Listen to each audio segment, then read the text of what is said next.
Le sentier de la guerre de Marc Villard, adaptation Jean-Pierre Bastide. Hé, Dan, qu'est-ce qui t'a pris? Qu'est-ce qui t'a pris? Comme si tu savais pas, Steiner. Big Mac t'a fait une promesse et il l'a pas tenue. Bon, et alors? C'est le patron? Une clope? Tu sais très bien que je ne fume pas.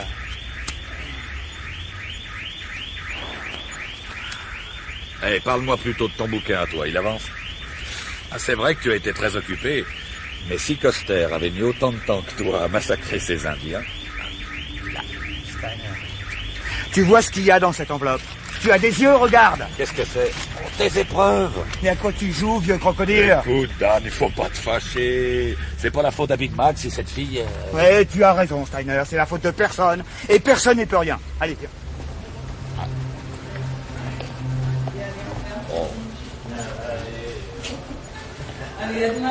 Allez, tu nous fais la vie, Janine. Tu viens prendre un verre, Steiner? Non, j'ai pas le temps, je suis attendu. Ciao.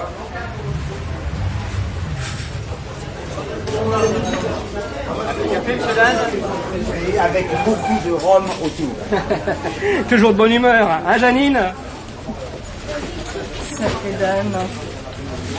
Si tu me plais, toi. Je te le répète, hein. Où tu veux, quand tu veux. Et comme je veux, Madame Jadamour. Nature riche, mon beau. Musique pour tout le monde. Allons, Janine, faudrait voir à pas dévoyer la clientèle. Pas par là, monsieur Dan. Ces messieurs sont au charbon. Ben justement, j'y vais, moi aussi, au charbon. Et la musique, j'en ai besoin. Tiens, Jaja. Tu mets une thune dans le bas-flingue. Qu'est-ce que tu veux? Notre chanson d'amour. C'est Danny, quel indien. Elle ne croyait pas si bien dire. J'étais devenu un Indien.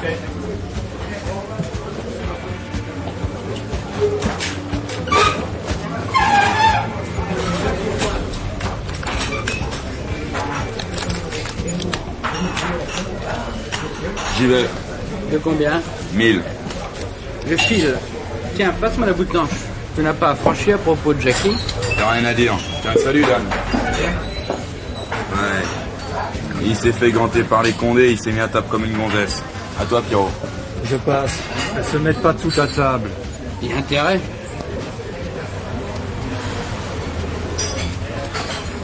C'est dans ce rade que je passe mes nuits, à écrire mes papiers sur le vol à voile et le polo, au fin fond d'un bar à maquereau. Quand le jour descend sur la ville, je remonte vers le journal qui, avec ses fenêtres allumées, émerge de la grisaille comme un paquebot inexpugnable. Mais ce soir, c'est différent. J'essaie de ravaler mes larmes. J'attends que la haine s'éteigne en moi.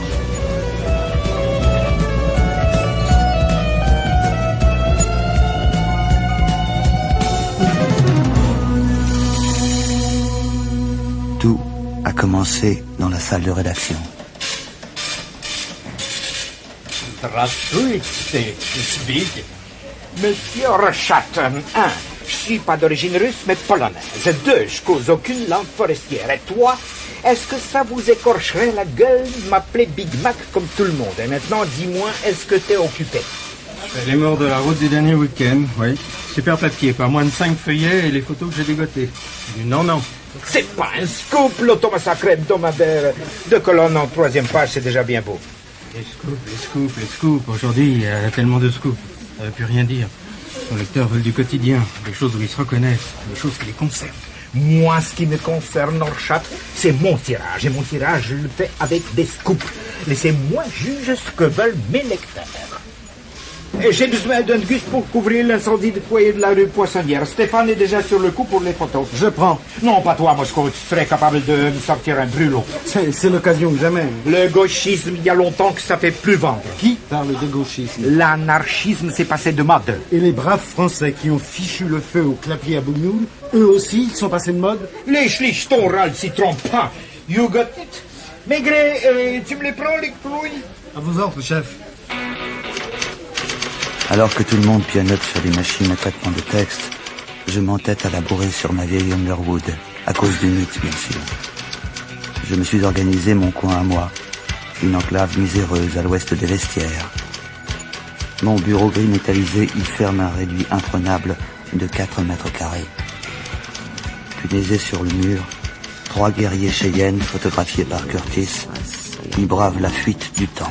Ceux qui voyagent à la surface terrestre dans un corps sombre, on en retire la sensation trouble que l'âge humain perd dans cette glissade infinie son pouvoir d'usure, que seuls les esprits aux pratiques surnaturelles foulent l'herbe rousse de l'appareil. Celui qui caracole en tête, penché vers l'oreille de son poney, fredonne un chant rauque et tendre, descend vers le sol son regard fragile. C'est une incantation, mi-parlée, mi-chantée, qui promet le retour vers les prairies grasses où paissent les bisons. La buée qui fuit ses lèvres bleutées par le froid enveloppe cheval et cavalier dans une gaze fantomatique. On l'appelle Little Wolf, et malgré son jeune âge, ses compagnons le respectent, car elle est restée en première ligne dans l'assaut suicidaire qu'Ormanos a lancé contre les éclaireurs du major français. À cette époque, je suis fou des Cheyennes, et je suis sang et eau sur un texte définitif consacré au massacre de la rivière Ouachita par Custer.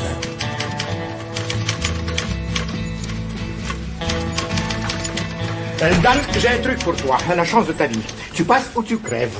Oui, monsieur. T'as entendu, mon petit gars? À partir de maintenant, tu vas écouter de toutes tes oreilles, tu vas y piller comme un putain de sioux, et surtout, tu vas lever ton cul de cette saloperie de chaise.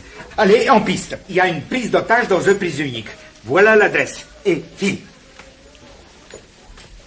D'accord, patron. On se rapproche, mon petit Capella. Te voilà bien protecteur aujourd'hui, mon petit Dan. C'est l'influence du boss. Première mission, hein? Mais qu'est-ce que tu fais? Ah, une première, ça s'arrose, gamin. T'es pas content que je te tire le portrait? Bah... Ah, ils ont bien failli faire un carton. Ah, tu t'en es bien tiré, gamin. Ah, pas de bobo? Ah, mon chaud dans le tableau de bord. Mais tu saignes. Gratinure, c'est le dos de la main qui a pris. Mon zinc n'a rien. Tu les as épinglés? Et comment? La série complète. Un vrai storyboard. Les tueurs de police secours. Au fait, Big Mac, t'as fait un dessin? Ah, une prise d'otage au présu de la rue Raymond-Lostran. Pas plus.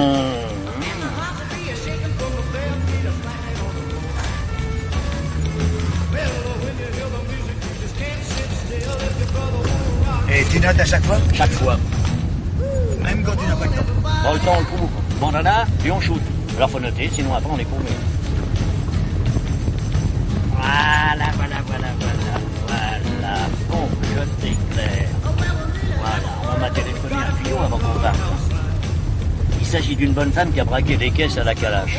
À la quoi? Kalachnikov, paillette de fabrication soviétique. Il a dû foirer son coup, et maintenant tout le monde balise au rayon lingerie. On va se marrer. Ah, tiens, regarde-toi là, oui. Est-ce qu'on peut aller plus loin? Voilà.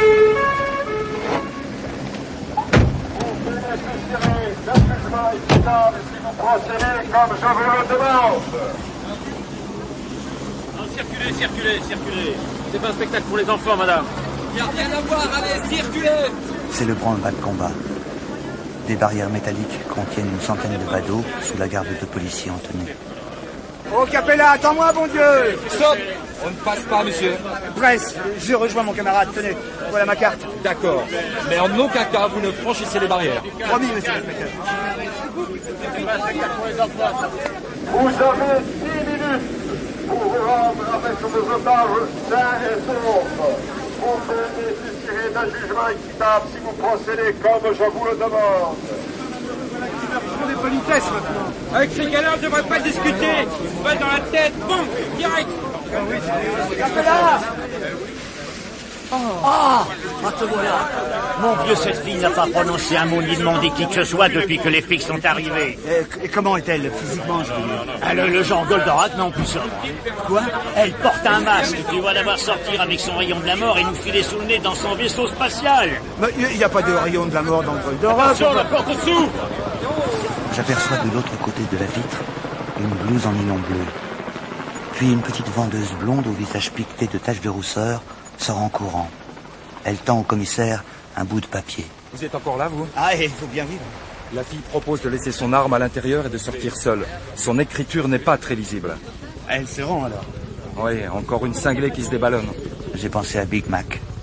Pas de sang sur le carreau, le fiasco.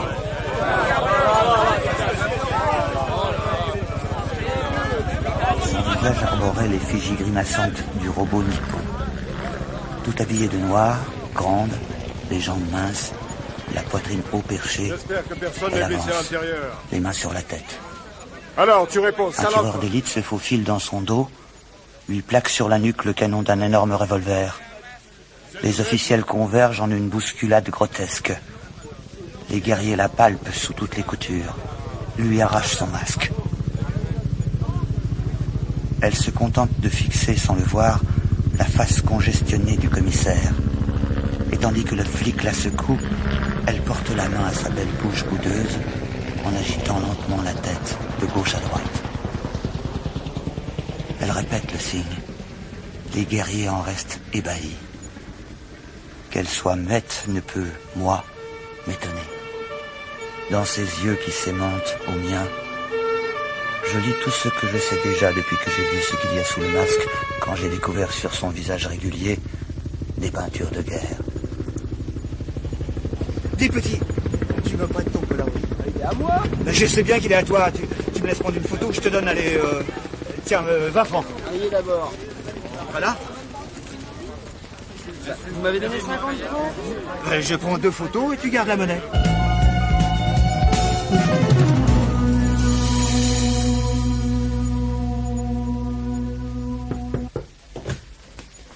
Salut mon Capella. Ah, super ta Polaroid.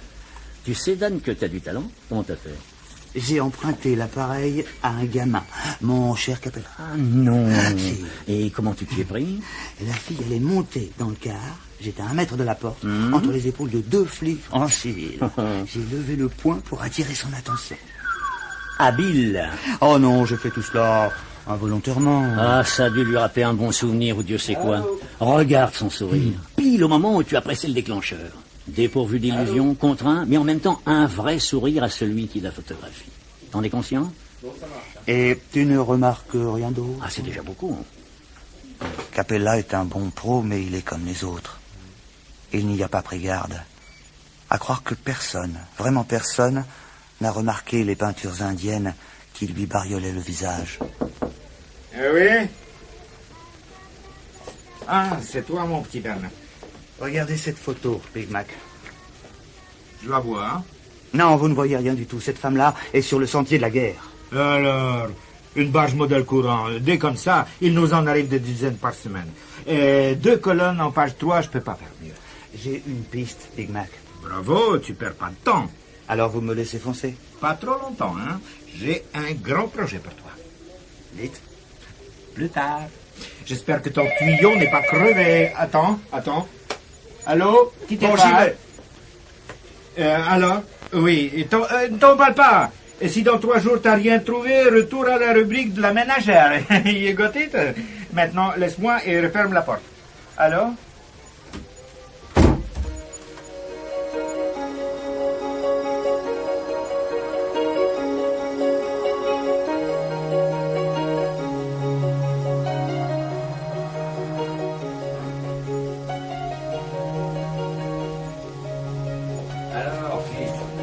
On vend la peau de l'ours?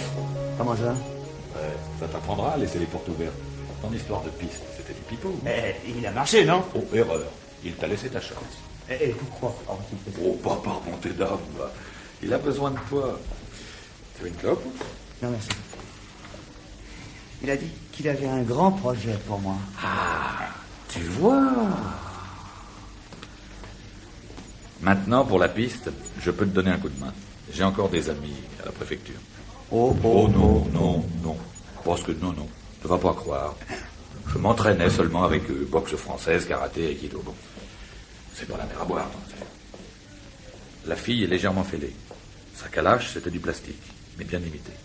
Outre le fait qu'elle est muette, on pense qu'elle se trimballe une amnésie. Non, là, c'est un peu trop, tu plaisantes? Non, pas du tout. Dixit Lepsi. D'après mon collègue, elle aurait fait ça pour qu'on s'occupe d'elle. Ça arrive parfois. C'est le juge Muller, une femme, qui prend l'affaire en main. Mais la fille, on sait d'où elle vient, son nom, son pédigré? Elle a seulement donné son prénom. Maria. Pour le reste, on ne peut rien en tirer. Tu devrais appeler le palais et contacter madame le juge. On verra si c'est un bon tuyau.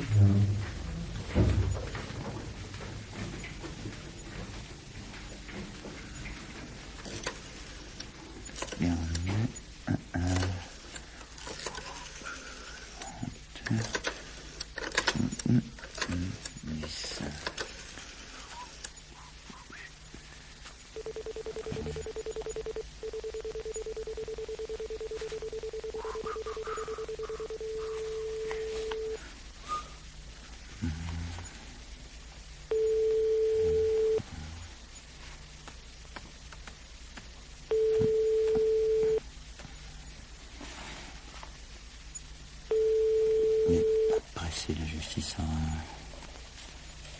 J'écoute. Bonjour, je voudrais parler au juge Muller, s'il vous plaît.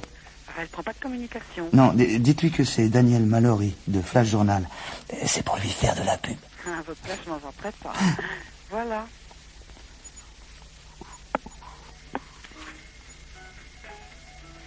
Vous êtes en communication avec le palais de justice de Paris.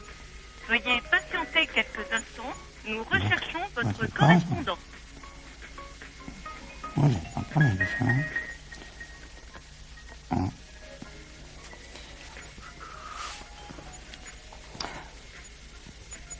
Vous êtes en communication avec le palais de... Juste... Oui. Oui, bonjour. Je suis Daniel Mallory de Flash Journal. Oui. J'ai suivi pour mon hebdomadaire l'arrestation de Maria, la jeune femme du prisonnier Closserand. Je m'intéresse à ses motivations. Écoutez, là, je suis en audition. De toute façon, l'affaire est en instruction, alors vous comprendrez que... Mais vous avez pu l'interroger? Je vous dis que l'affaire est en instruction. Je regrette, monsieur. Excuse-moi de te déranger, mais je crois que j'ai oublié sur ton bureau un paquet de clopes. Oui. Tiens. Voilà. Nuit gravement à la santé. Oui. Bon, d'après les ondits. Permets-moi de m'en mêler et de te dire que tu t'y prends comme un manche, fils. Comment ça? La mère Muller ne te dira jamais rien au téléphone. Mais demain soir, j'organise une petite sauterie. Alors, si le cœur t'en dit, d'autant qu'elle est plutôt gironde, la jugesse, alors avec ta mignonne petite gueule.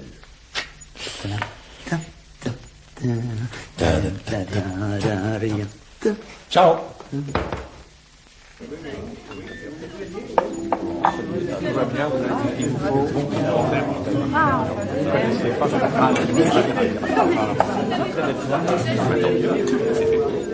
vous avez servi pratiquement en fait quand chez vous. Oui, donc vous disiez les moralités, parler d'écriture mieux que vulgaire. mais la magie des mots alors. Mais je crois que l'écriture n'est rien de plus qu'une certaine dextérité à inculquer au public une opinion par les mots. La peinture serait alors l'art de dire une opinion en couleur. Justement, mon cher, un journaliste de la peinture s'appelle des barbouilleurs. Ecco, come vai? Va finito.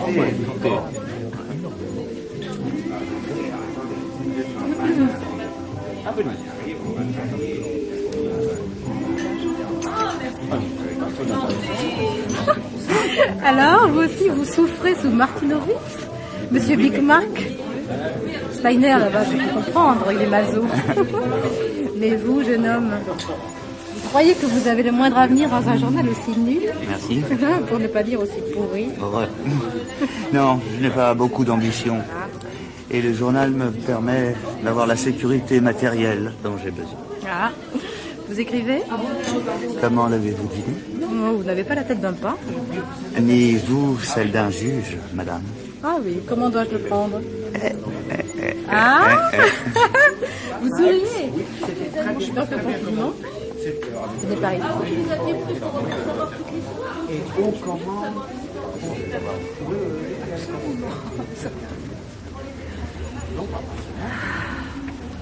Ah, quelle belle vie.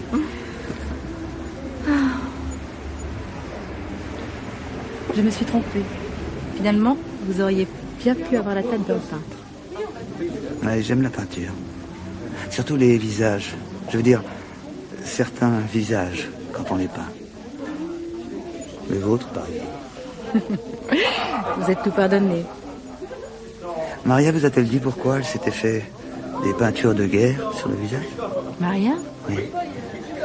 Ah oui. Vous savez, pour le moment, elle se contente de dessiner, en réponse à mes questions. Parfois un mot en français ou un mot en espagnol pour nommer des choses très simples. Elle écrit très peu, très mal, et elle mélange les deux langues. Mais qu'est-ce qui vous intéresse dans le cas de cette jeune femme? Je sais pas. Ses yeux. La façon qu'elle a de fixer les gens sans le savoir.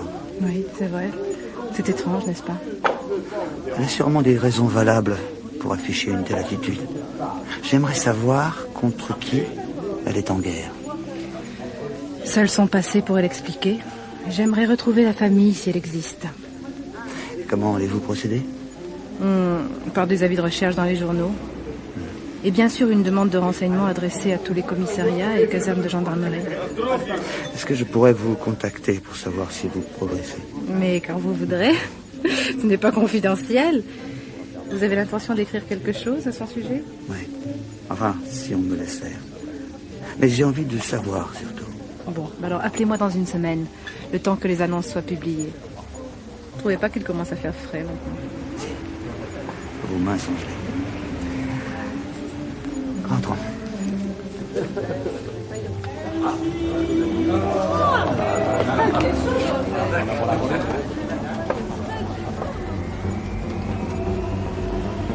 Toute une nuit, Little Wolf avait rampé dans les herbes tranchantes à la recherche du corps du chef. Aidé de jeunes guerriers, il traîna sur 2000 le cadavre et le veilla jusqu'à l'aube.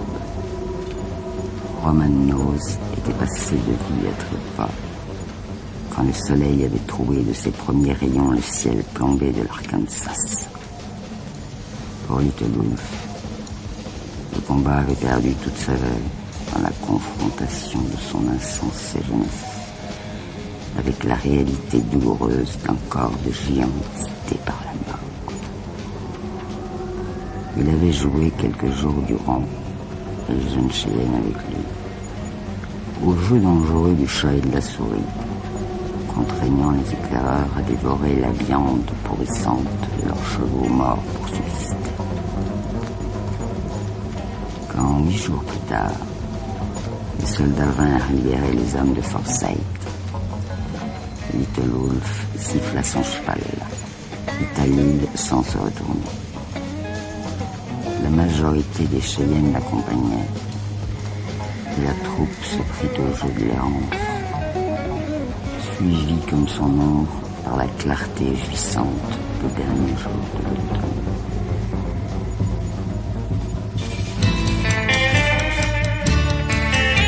Ils se nourrirent de plantes amères, de la chair du coyote, et le sang se mit à couler plus vite dans leurs veines quand ils dépassèrent Smoky Hill. Pourquoi tu voulais m'empêcher de lire? Du moment que tu as fini le boulot que je t'ai demandé, tu fais ce que tu veux. Tu es chez toi ici. C'est joliment torché, tu sais, que tu pourrais écrire. C'est là où j'en arrive, mon petit dame. Oui, justement, j'y ai pensé. Je pourrais faire un vrai reportage sur Maria. Maria? La fille du prise unique. J'ai déjà le titre. Identification d'une aventurière. Connerie, je t'avais donné 3 jours au bout du compte, t'as dégoté que dalle. Je t'avais dit, c'est un coup pour... Eh, regardez sa photo. Tiens. Oh, belle cuisse. Jolie police. J'ai moi très bien la bouche. Non, regardez son visage, Big Mac. Ses cheveux noirs, son regard surtout. Moi, je vois un long papier. Plusieurs semaines. Vous fidéliserez vos lecteurs. Plusieurs semaines, mais les gens n'ont pas le temps de lire, mon petit gars. Non, c'est autre chose que tu vas m'écrire. Écoute, tu sais que je suis appelé à de hautes responsabilités à la télé. Hein? On m'a demandé d'écrire un bouquin, faut bien commencer un jour. Hein? Titre, L'info à belles dents. Qu'est-ce que t'en penses? Pas mal, hein? Ouais. Et tu vois, j'ai des idées, mais pas le temps. Je te donne les grandes lignes, et toi, tu me torches ça vite fait, bien fait, pour toi, ce sera une rigolade. Et qu'est-ce que j'ai en échange? Voyez-vous ça, le petit coyote? Mais en échange, je te fous la paix, et tu continues, pépère, de t'amuser avec ta frate pas dingue. Non, je voulais dire, est-ce que j'apparais dans le livre? Mais comment ça? Ah, ben, t'es pas gêné, toi. Je te rappelle que c'est moi qui ai eu l'idée, mon petit gars. Tu as déjà la chance d'écrire. Et tu voudrais tout de même pas en plus signer. Michel Mallory, j'écoute. Ben, je te laisse, coyote. Allô? Allô? Elisabeth Muller au téléphone. Bonjour. Mon greffier m'a signalé votre appel. J'ai préféré vous rappeler de chez moi. Ce sont des choses qu'une dame ne devrait pas dire, mais figurez-vous, dame, que je me languissais de vous. Et moi, je n'ai pas osé vous téléphoner plus tôt. Vous auriez dû le faire. Je saurais m'en souvenir. J'espère bien. Bon, écoutez, nous ne sommes pas seulement appelés pour babiller. Figurez-vous que je croule sous des lettres de parents qui croient reconnaître leur fille disparue. On vérifie, mais à mon avis, elle doit être d'origine espagnole. Élevée en France de parents espagnols, ce qui explique la présence de ces deux langues à côté de ces dessins. Avez-vous reçu des appels de parents espagnols? Non, justement. Ah, rien de nouveau, alors? Si. Il y a un gendarme de Grenoble qui affirme l'avoir arrêtée il y a 2 ans. Elle faisait du stop sur la route de Crolles. Vous connaissez? La dent de Crolles? Voilà, c'est ça.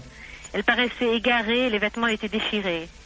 Après une nuit au poste, il l'a conduite dans un foyer pour immigrer. Il n'en sait pas plus.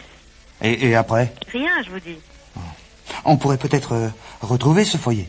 Écoutez, malheureusement, mon cher ami, j'ai un travail monstrueux et je n'ai ni le temps ni les moyens de mener une véritable enquête d'antériorité. Non, mais si vous me confiez le nom de ce gendarme, je pourrais retrouver le foyer dans lequel elle est descendue et en savoir un peu plus. Mais dites-donc, dame, si ça continue, je vais être jalouse. Oh, c'est peut-être ce que je cherche, madame le juge.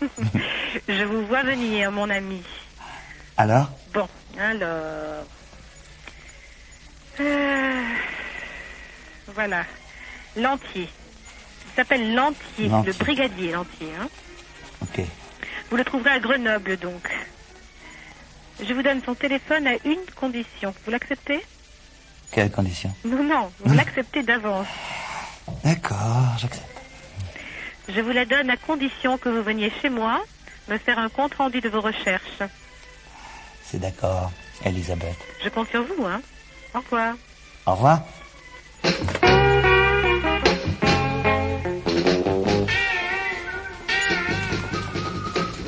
Eh oh, dame, où est-ce que tu cours comme ça? C'est une carte postale pour l'envoyer à ta dulcinée.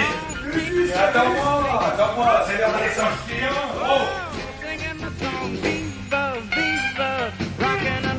Et vous, monsieur Dan, comme d'habitude? Comme d'habitude. 2,5. Qu'est-ce que tu lui as acheté comme carte postale? Le moulin rouge? Pourquoi ça, le moulin rouge? Tu ne trouves pas que ça fait un peu cheap? Passe-moi ton Mont Blanc. Pourquoi tu ne prends pas ton bic? Ça serait plus en harmonie. Je comprends pas, mon vieux. La classe, ça ne se nourrit que de contrastes. J'aime pas qu'on lise par-dessus mon épaule. Chère Maria, je suis journaliste et j'ai assisté à votre arrestation. Nous sommes au moins 2, le juge Muller et moi, à nous intéresser à votre cas. Gardez confiance, Daniel Mallory. À ma parole, tu es vraiment mordu. Et avec la jugesse, comment ça se passe? Elle s'abaigne, merci. Tu lui as fait une forte impression, tu sais. C'est ça, la classe. Allez, arrête ton numéro. Raconte. Ton indienne. La jugesse m'a mis en rapport avec le gendarme de Grenoble qui a trouvé Maria errant sur la route, amnésique. Je l'ai appelé, Et il se souvient très bien d'elle, le gendarme. Il l'a mise dans un foyer, et 3 jours plus tard, elle s'est enfuie en emportant la caisse du foyer. Depuis, plus de nouvelles. Mais ta copine, la jugesse, vient de me filer une autre piste. 1 an avant l'affaire de Grenoble, un autre gendarme, Applet, a conduit Maria dans un hôpital bordelais pour accoucher d'un enfant qu'elle a confié à l'Arès. Un enfant? Qu'est-ce qu'un enfant peut attendre d'une mère amnésique et muette? Je me suis demandé exactement la même chose. Tu as ta voiture? Pourquoi? Parce que tu vas me conduire à la gare d'Austerlitz. Je pars pour Bordeaux. Quel journal? Le Big m'a donné Campos. Amigos. Méfie-toi, fils. Il va te le faire payer cher. Hein.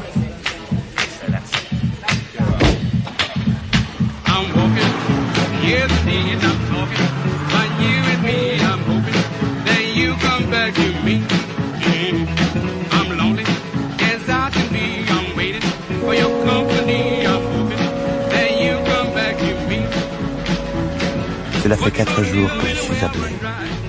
J'ai élu domicile dans un hôtel modeste en retraite de la forteresse édifiée par Vauban. J'occupe mes journées à sillonner la rive blagueuse de l'estuaire. Je questionne les habitants et tous les soirs, je reviens à cet endroit où le fleuve se scinde en deux pour créer la Dordogne et la Garonne.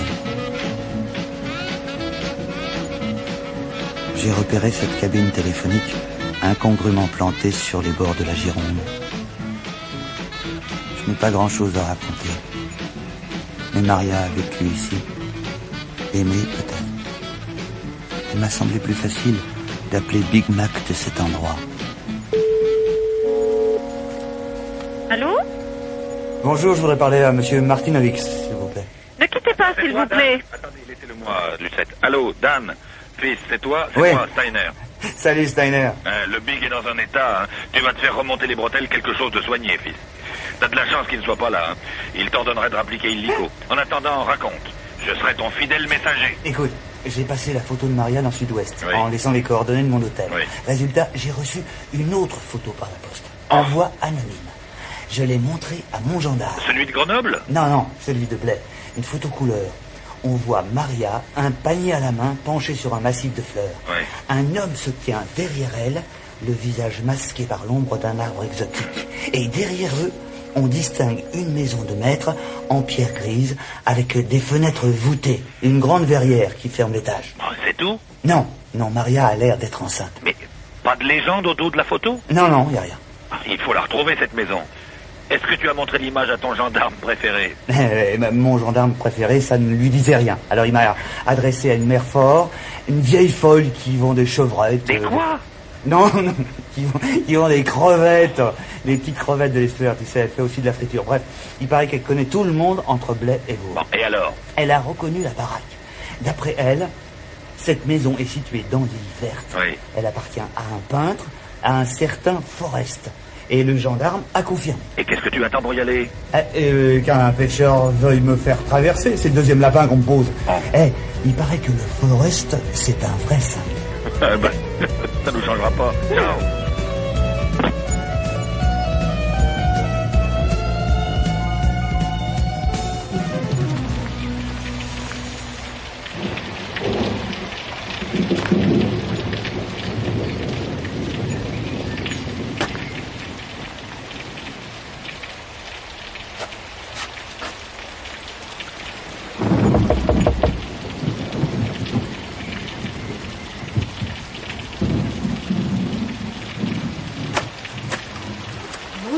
Excusez-moi. Je suis Daniel Mallory. Tenez, Forest. Entrez, je vous en prie. Entrez vite. Que vous est-il arrivé? Non. Vous me raconterez après. Donnez-moi vos vêtements. Merci. Voilà. Merci. Venez près de la cheminée. Par ici.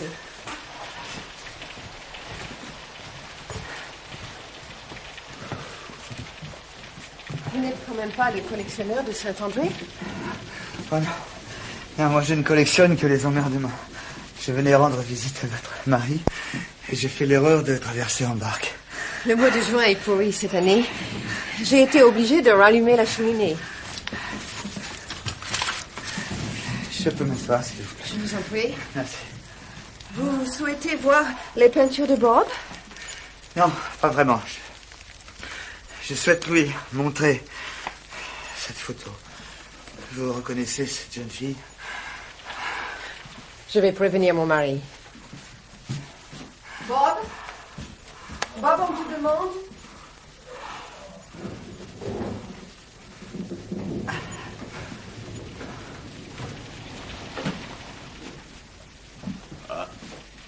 Quelle est cette chose piteuse abandonnée près du feu, Tony?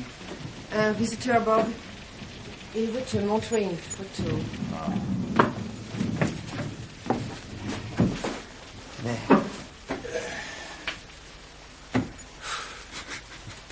Bullshit. L'image est trompeuse, jeune homme. La vérité, il faut la chercher dans la dernière carré de résistance du cœur. Pas sur des photos de merde. Et quand on grimpe à la vigie.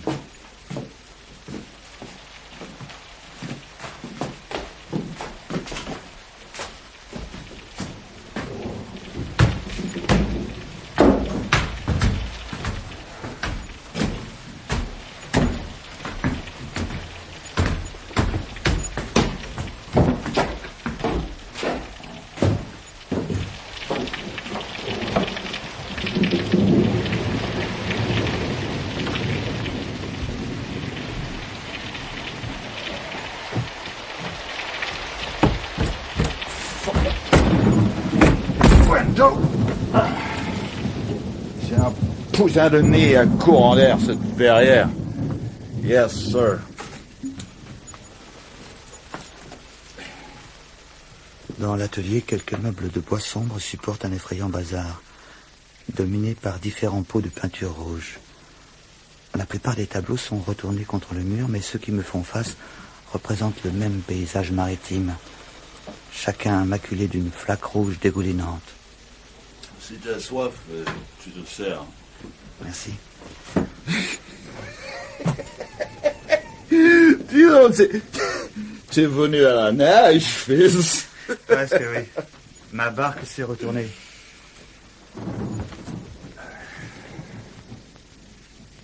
Love streams. Unexpected streams. Cette histoire est étrange, fils. C'est courant, inattendu. Ces dessins insondables. Reste pas debout. Bois un coup. Tiens, prends la tasse, là.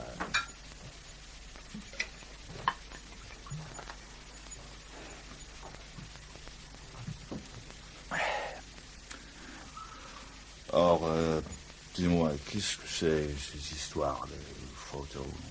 Ah, oui. Mais... Ben voilà. Je connais pas. Quel nom? Aria. Et c'est votre maison que l'on voit là derrière. On reconnaît bien la verrière de votre atelier. C'est... Comment ton nom déjà? Passe-moi la bouteille. Mallory. Daniel Mallory.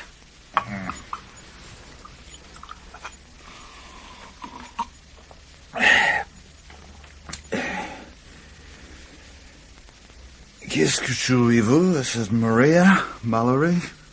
Oh, à elle, rien. J'essaie seulement de reconstituer son passé. T'es un sacré fouineur, Mallory. Pas vrai?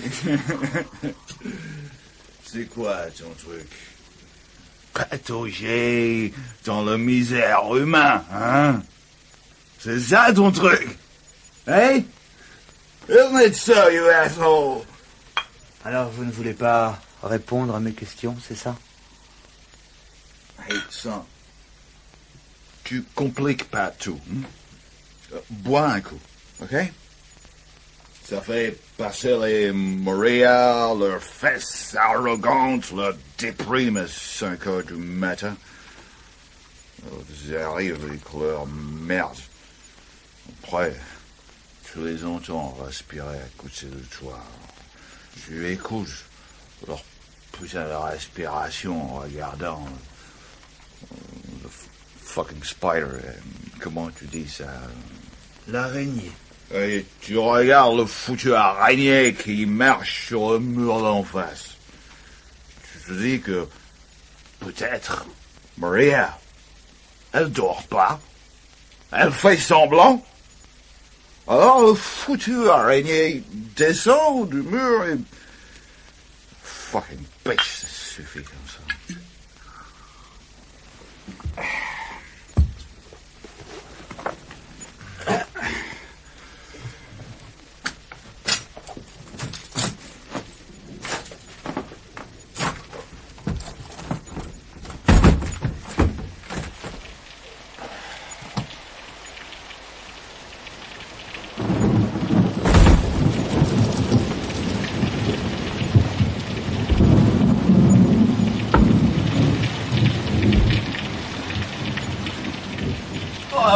Wow.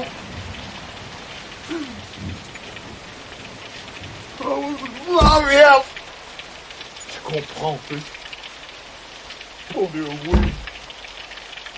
Je l'aimais. Je savais qu'un jour, quelqu'un viendrait. T'attendais, Mallory. Ah, mais arrêtez, mon Dieu. Arrêtez. Lâchez-moi. Ah.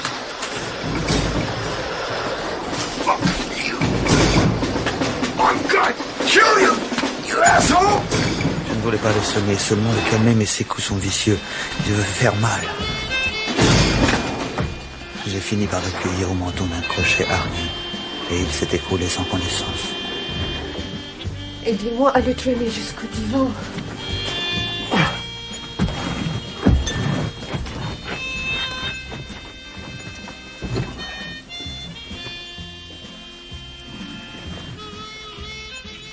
Maintenant, parlez-moi de Maria. Nous l'avions engagée comme bonne à tout faire. Elle était muette et amnésique. Bob l'impressionnait. Il leur fait à tout cet effet-là. Continuez. Quand je m'absentais pour les provisions à blé, Robert et elle... Et vous étiez d'accord? Non. Mais j'ai compris trop tard. Ensuite, ils ne se sont plus gênés. Robert allait la relancer toute la sainte journée. Un jour, je l'ai trouvée en larmes, les épaules levées, au milieu des épluchures. Il l'avait troussée sur la trappe de la cuisine. Elle m'a avoué qu'elle était enceinte. Je ne savais plus quoi faire. J'ai décidé d'en parler une bonne fois à Bob. C'était elle ou moi. Et alors? Forrest est un artiste. Comme tous les artistes, il a besoin d'une maman, d'une confidente pour le prendre en charge. Maria était un poids qu'il ne pouvait assumer. Le choix a été vite fait. Je n'ai pas eu le courage de l'afficher à la porte dans son état, mais elle a compris. Un soir, elle a disparu et on n'a plus jamais entendu parler d'elle. Et l'enfant pris en charge par la société, probablement.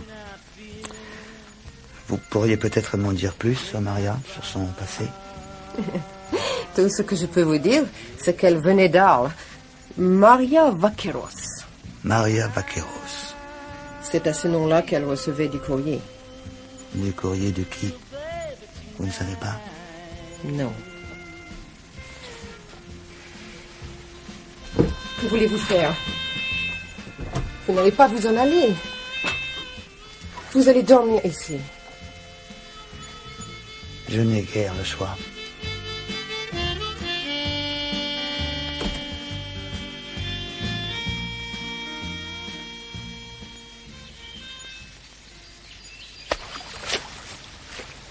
Au petit matin, Tony Forrest a mis son canot à la mer. Au moment d'appareiller, je l'ai eu par surprise. C'est vous qui avez envoyé la photo au journal, n'est-ce pas? Oui. Pourquoi? Je pensais qu'elle était morte. et que vous cherchiez à l'identifier. J'ai envoyé une photo d'elle. Vous n'aviez que cette photo-là? J'ai préféré une photo qui la montrait enceinte. Pourquoi? Pour qu'on la recherche dans un hôpital, plutôt qu'ici. C'est plutôt raté, non?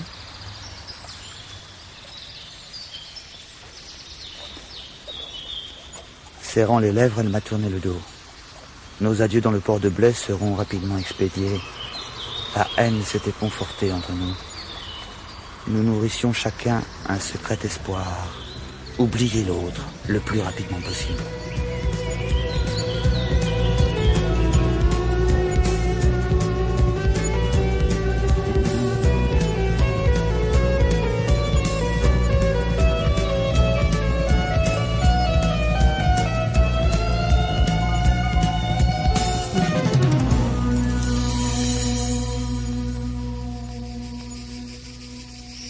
Après avoir informé Big Mac de ma découverte, j'ai délaissé la Gironde pour le Rhône. J'étais en Arles. J'allais peut-être savoir. Il faisait chaud et je ne savais que penser de cette idée soudaine du boss de laisser tomber son propre bouquin pour romancer mon enquête dans le style best-seller.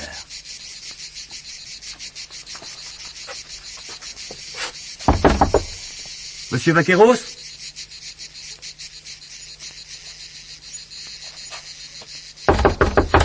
Monsieur Vaqueros! Arrière, démon!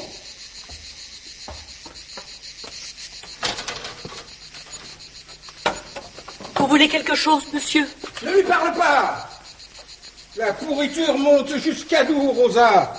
Les incroyants gouvernent le monde. Excusez-moi, madame. Est-ce que vous connaissez cette jeune femme sur la photo? Maria, mon enfant. Je n'ai plus de fille, petit jeune homme. Vous êtes monsieur Vaqueros? Je suis le serviteur de Tout-Puissant. Mon nom ne veut rien dire. J'ai entendu sa voix. Il m'a dit, Pedro, tu seras ma main et ma volonté. Tu vaincras le mal. Voilà ce qu'il m'a dit.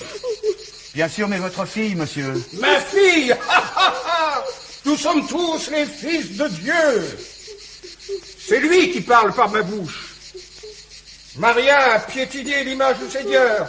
C'est une chienne ignorante, possédée par Satan. Arrière, pécheur, relis les Écritures. Que ceux qui ont des oreilles entendent, que ceux qui ont des yeux voient. C'est pour toi, charogne, que Christ a souffert.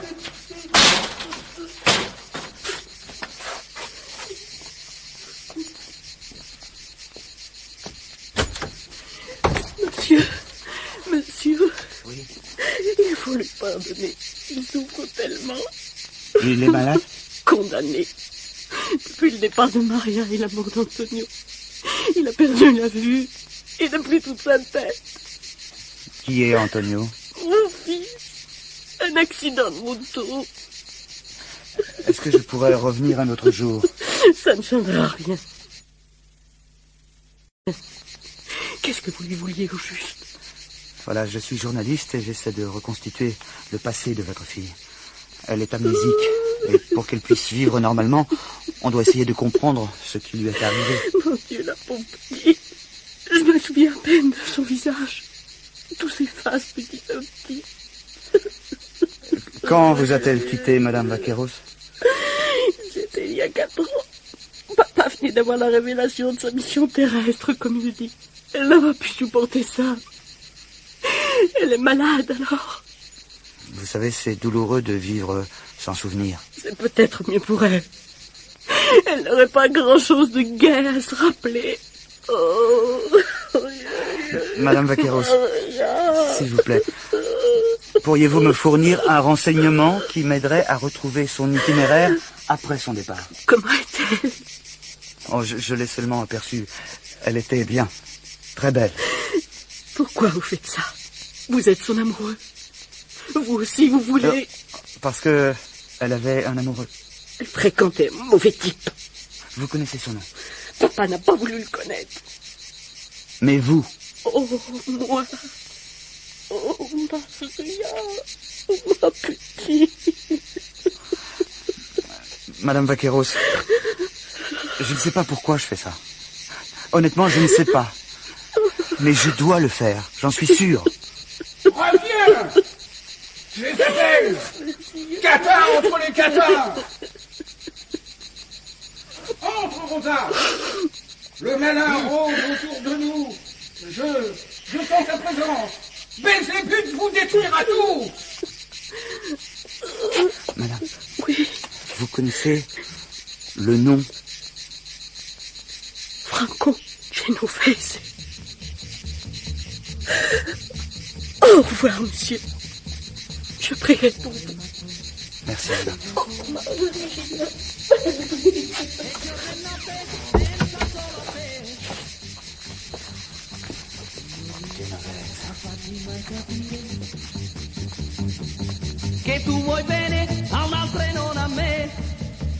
Et quoi, c'est tout? C'est déjà pas mal. Je sens que tu me caches quelque chose, mon petit gars. Tu ne me téléphonerais pas si t'étais resté sur un bide. Raconte. Bon. Vous vous souvenez que j'avais passé une annonce dans Sud-Ouest? Ouais. Un coup de fil à la poste de Blaye s'imposait car j'avais laissé mon adresse en poste restant. Et il y avait quelque chose? Une lettre à mon nom. J'ai demandé à l'employé de la lire. Pas très réglementaire, ça. Et c'est ce qu'elle m'a dit. Je lui ai expliqué que je me trouvais en Arles et que je n'avais pas l'intention de traverser la France pour ouvrir une enveloppe. J'ai insisté. Elle est allée demander au chef. Ah, ça c'est bien ça. Faut toujours consulter le chef. N'est-ce pas? Et quand elle est revenue en ligne, elle m'a dit que l'entête était au nom du père Lusso. L'étape avance. C'est quoi, un curé? On dirait. Et elle l'a lu? Autrement, est-ce que je vous aurais appelé? Exact. Et qu'est-ce que ça racontait? Que le père Lusso était toujours abonné à Sud-Ouest, parce qu'originaire de Plassac et qu'il avait reconnu Maria. Elle avait vécu à l'étape, il y a 3 ans. Et toi, t'es toujours à Arles? Qu'est-ce que vous croyez? Bon, je vous décris les lieux. Ma cabine téléphonique est juste en face. C'est un ancien entrepôt transformé en maison. Oui. Un quai de déchargement, flanqué d'une porte métallique, avec une plaque de bois qui indique l'étape en dessous. En petits caractères, ceux qui pénètrent dans ces lieux sont tous égaux selon le vœu du Seigneur. Alors, qu'est-ce que tu attends? Pourquoi faire? Pour pénétrer dans la boutique, abruti. J'attends votre permission, chef. Au cas où vous craindriez que cet égalitarisme ne déteigne sur vous. Au fait, j'ai dû louer une caisse. À te faire mettre.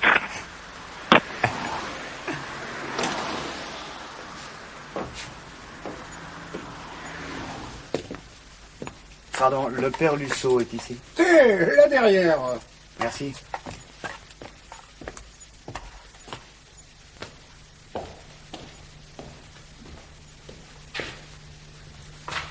Bonjour, vous êtes le père Lusso? Oui, c'est moi en effet. Que puis-je pour vous? Mon nom est Daniel Mallory. Vous avez répondu à mon annonce concernant Maria Vaqueros dans Sud-Ouest. Bien sûr, bien sûr. Mais vous avez fait tout ce chemin pour venir me voir? C'était encore le plus facile. Asseyez-vous. Merci.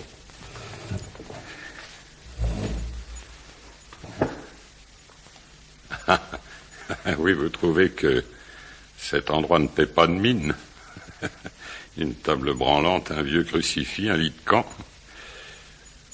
Ce n'est pas mon choix, notez-le bien. Je préférerais œuvrer dans des conditions plus confortables. Enfin, quand il le faut, je suis encore capable de dormir par terre et de me nourrir d'un bol de riz. Mais j'aime déguster un bon Bordeaux et apprécie d'écrire sur une table qui ne boite pas. Bon, parlez-moi de Maria. Car c'est bien elle, n'est-ce pas? Oui, c'est elle. Oui, je ne me fie plus à ma mémoire, mais mes yeux sont encore bons. D'ailleurs, j'ai montré le journal à Barnet, il est d'accord avec moi, il s'agit bien de Maria Vaqueros. Elle a illuminé cette maison pendant 6 mois. Fallait voir comment ils étaient quand ils sont arrivés. Pardon, qui, il? Ah oui, elle est arrivée avec Pierre Malosse, Un jeune gars un peu perdu comme elle. Leurs routes s'étaient croisées, ils n'avaient pas un sou en poche, couché dans les granges et volé des fruits dans les vergers pour se nourrir.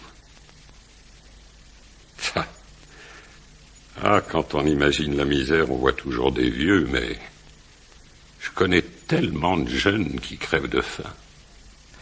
Mais l'étape, c'est quoi, en fait? Un foyer pour déshérités. Je reçois des petites subventions de l'évêché, des dons anonymes et une vague aide municipale. Ça leur donne bonne conscience et leur évite de tremper leurs mains propres dans la merde quotidienne. Vous connaissiez le passé de Maria en l'accueillant? Non. Mais au bout d'une semaine, elle m'a fait une confession complète. Elle n'y était pas obligée, notez bien. Il y avait chez elle, remisé au grenier, un tableau représentant une femme en costume espagnol qui ressemblait à sa mère. Elle a découvert au dos du tableau le nom du peintre et une dédicace à sa mère. Comme elle haïssait M. Vaqueros, elle s'est persuadée qu'il n'était que son beau-père et s'est mis en tête de retrouver le peintre. La recherche du père, c'est émouvant. Ouais. Mais si peu réaliste. Elle m'a parlé aussi de prostitution. Elle a vécu des choses terribles. Et Franco-Genovese, ça ne vous dit rien? Oh, vous savez, ma mémoire... Non, je ne pense pas qu'elle aurait d'idée, non. Et puis tout ça n'a pas grande importance, ça n'aura été qu'un épisode pitoyable de sa misérable existence. Elle a eu la force de s'en sortir. C'est ça qui est extraordinaire. J'ai pour habitude de ne pas juger. Après 20 années consacrées à la souffrance, je me rends compte que l'instinct de survie enfoui au plus profond de l'individu est une chose admirable. Ils arrivent ici à l'état sauvage et j'essaie de leur donner visage humain, de leur rendre leur dignité. Quand Pierre et Maria m'ont quitté, ils étaient beaux et limpides. C'est ma récompense. Premier service. Vous en êtes? Oui, j'arrive, Barney. On poursuivra demain, monsieur... Monsieur? Daniel Mallory. Ah, si vous voulez, je peux vous loger ici pour cette nuit, mais je vous préviens, ça n'a rien à voir avec un 4 étoiles. Merci.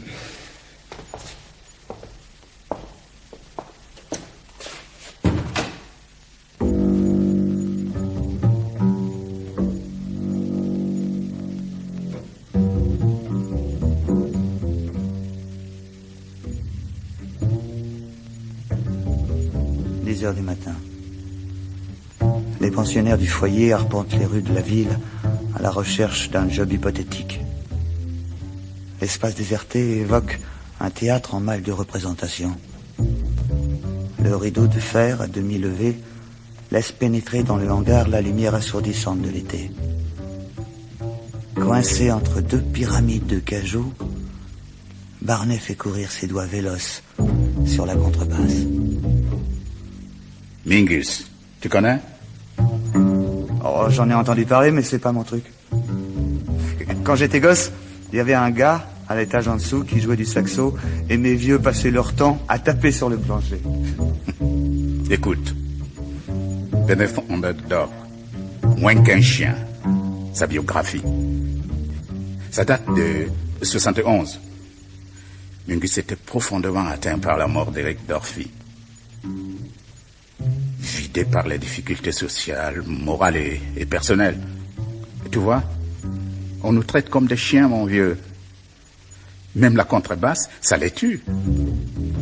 Tu joues depuis longtemps? Ouais. Ça fait un bail. Au début, je m'étais bricolé une caisse avec des fils électriques. Quand j'y repense, c'était les meilleures années. Pourquoi?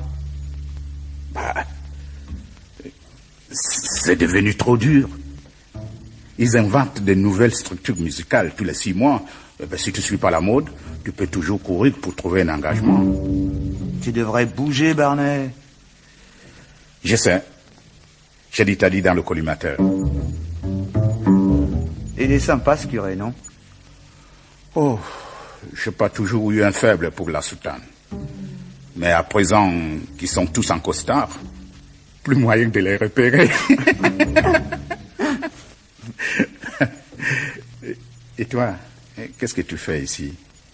J'écris un livre sur Maria Vaqueros, en essayant de reconstituer son passé. Elle est devenue amnésique. Ah.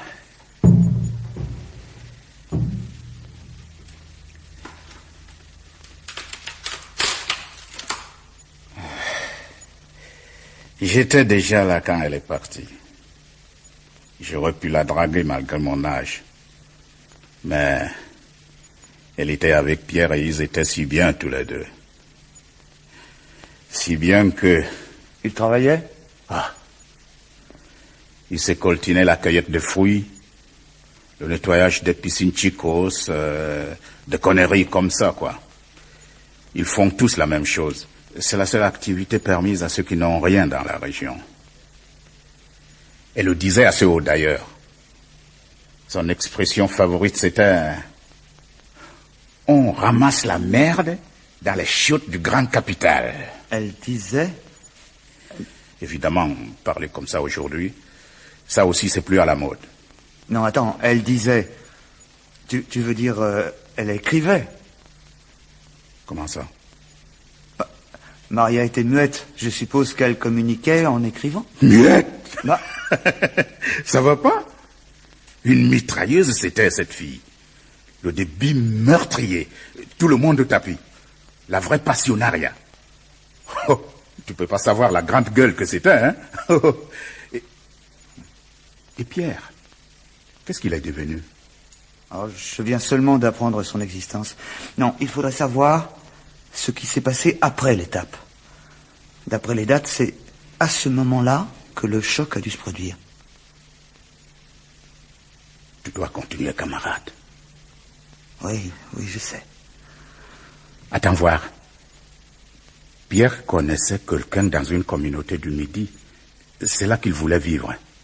Le retour à la terre, quoi. Les chèvres, les disques de Jefferson Airplane. Tu vois la merde? Oh oui, je vois très bien. Le père note toujours les adresses futures de ses protégés. Je vais te retrouver ça. La communauté s'appelle... elle s'appelle Valjean. Je vais te retrouver ça. Valjean.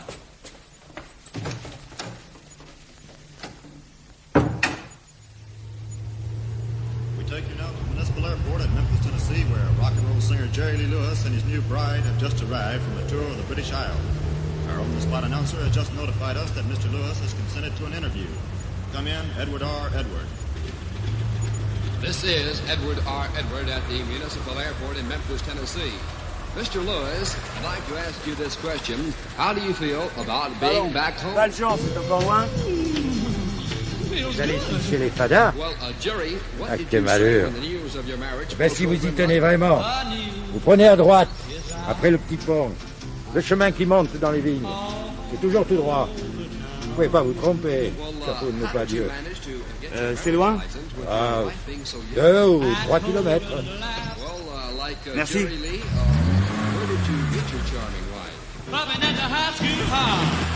Propose to your wife. Open up, honey, if you love a boy, me that's knocking. Mr. Lewis, I see you have your attractive bride with you. Would you like to tell the audience something about her? Yeah. Well, how do you feel? J'ai failli plusieurs fois abandonner la voiture et continuer à pied. During this question, do you think... Après une dernière fondrière, j'ai découvert sur un promontoire aride un groupe de 3 ou 4 maisons délabrées. Quelques chèvres gambadaient dans les ordures et en compagnie d'une vieille Deuche couleur léopard, un minibus jaune canari rouillait doucement au milieu des orties.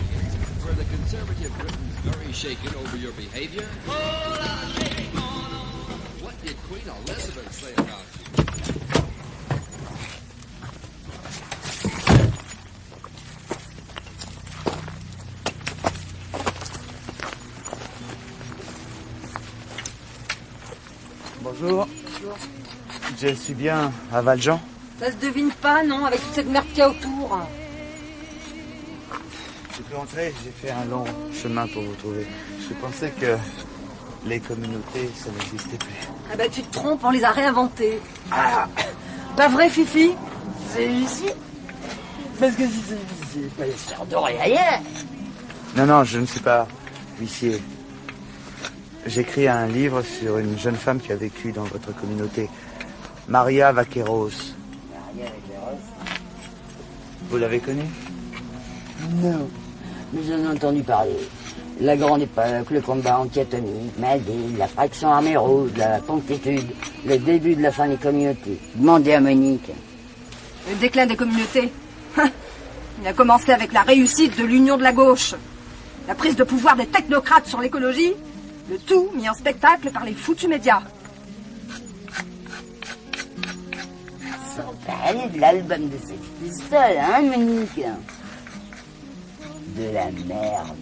De Sex Pistols. De la merde, de la merde, de la merde. Oh, ta gueule, Fifi, on n'est pas à la maternelle. Les communautés, c'était une démarche politique sans la politique. La marginalité lyrique. Le retour à la simplicité des rapports essentiels. Faut pas avoir peur des mots. On est sur la queue d'une comète en cours de dissolution. C'est écrit. C'est triste, c'est comme ça. Pourquoi, vous êtes menacé? Oh, t'es con ou quoi? Les amis qui ont créé Valjean ont dû se battre dès le premier jour. Nous allions dans le sens de l'histoire. Et puis l'histoire nous a trahis.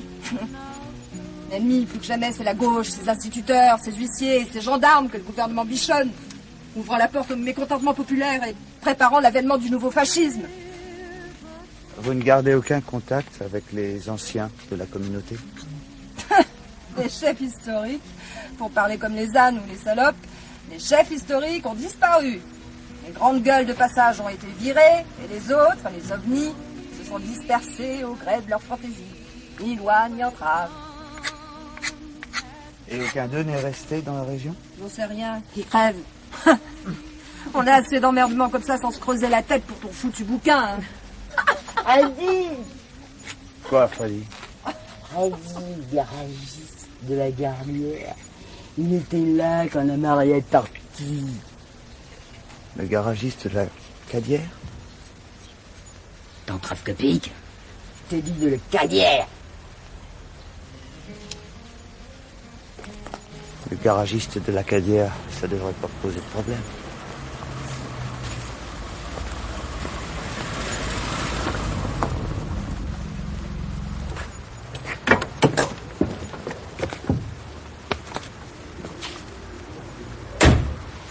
Un garage, c'est beaucoup dire. Une baraque en tôle ondulée, écrasée de chaleur. Tout autour des carcasses rouillées se décompose lentement. Et devant le baraquement, deux pompes ancestrales maculées de cambouis témoignent du sérieux de l'entreprise. Et quelqu'un?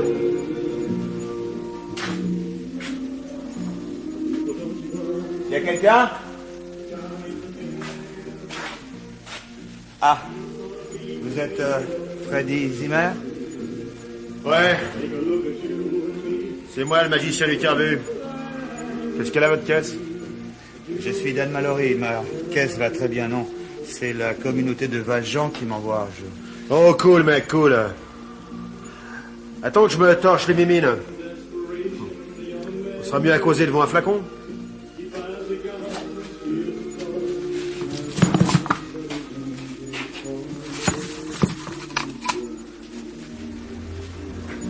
Voilà, je vous ai tout dit. C'est vieux tout ça. Il y a de l'essence qui est passée depuis. Je sais, mais c'est important pour moi. Et pour Maria aussi, vous pouvez vous en douter. Je peux t'en tourner? Ouais. Tu vois le magnéto qui est sur le buffet? Bon. Maintenant, croque-moi une grande baffe sur le museau à l'oreille. Des fois, ça fait du bien. Écoute, je me sens pas d'attaque pour te faire le topo, mais j'ai ici quelque chose qui pourra t'intéresser. Des cassettes que Pierrot a laissées en partant. Une sorte de journal. Donc, pour nous résumer, ta Maria et son mec tombent sur une bande de gugus qui tirent le diable par la queue, se calment comme des bêtes et reçoivent les huissiers à coups de fusil. En plus, le Pierrot disjoncte à fond la caisse et voit le serpent partout. Elle avait aucune chance, la gonzesse. Oui, mais Pierre l'aimait et Maria l'aimait. C'est grâce à lui qu'elle a pu plaquer son Mac. Mettons. Arrive un nommé Pancho, les Gustave se sentent carrément plus pissés et se font une banque. Bilan, 2 gardiens flingués. Chapeau Pierrot. Ouais, chapeau Pancho. Oui. Maria dit qu'avec Pancho, le mal est entré dans l'argent. C'est lui qui a voulu braquer la banque. Elle était contre elle. Ok. Sur ce, le Pierrot, c'est plus seulement des serpents qu'il voit, mais des dinosaures. Et Pancho lui fait une intraveineuse pour le calmer. Résultat, overdose. Pour un dealer, c'est plutôt nul. Non, j'ai pensé la même chose, mais c'était pas un accident. D'après Freddy, Pancho voulait militariser la communauté. Et bien sûr, s'envoyer Maria. Elle l'avait tout de suite compris. Elle s'est jetée sur Pancho, elle l'a pris à la gorge. Ils ont dû s'y mettre à plusieurs pour les séparer. Et après ça, elle est restée prostrée dans un coin. Elle n'a plus jamais parlé. Et Pancho? Oh, ils n'ont même pas eu besoin de le virer. Il a mis les voiles sur sa Norton. Mais tu disais que t'avais un tuyau. Ah oui, toujours d'après Freddy, un motard l'aurait rencontré du côté de Nice. Il paraît qu'il deal de nouveau. Ah, et il s'appelle comment déjà, ton motard? Oh, il s'appelle Speedy, mais ça veut rien dire. Il s'appelle tous comme ça. Tu veux laisser tomber? Et le bouquin? Mais j'en ai rien à cirer du bouquin. Pancho a tué Pierrot et cassé Maria. Elle avait raison. C'était lui, le mal. D'accord. Tu me rappelleras quand tu l'auras vu. Ok.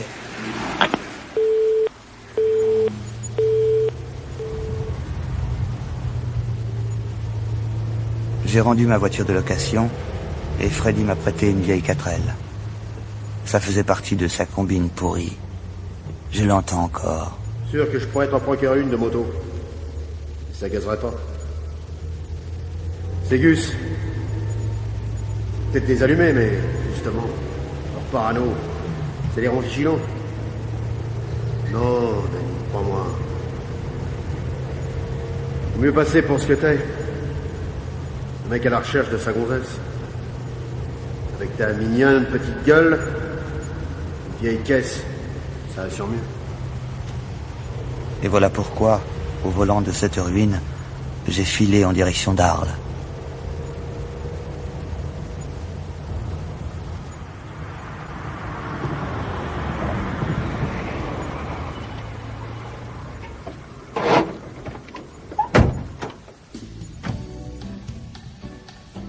Ne vous inquiétez pas, on va vous descendre les bagages immédiatement. Georges? Oui. Les bagages de monsieur et madame de Palière, s'il vous plaît. Les 17. L'hôtel Jules César, à Arles, c'est quelque chose. Je n'avais jamais mis les pieds dans un endroit pareil. Monsieur... Mallory. On m'a réservé une chambre. Votre femme vous attend, monsieur Mallory. Chambre numéro 27. Ma femme? Vous n'avez pas de bagages? La réceptionniste n'a pas paru se percevoir de mon trouble. J'en ai rajouté.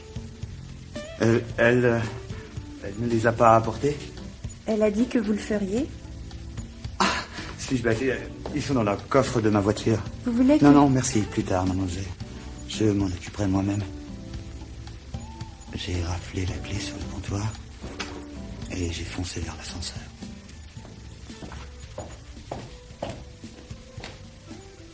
Il est 16 heures quand j'entre dans ma chambre.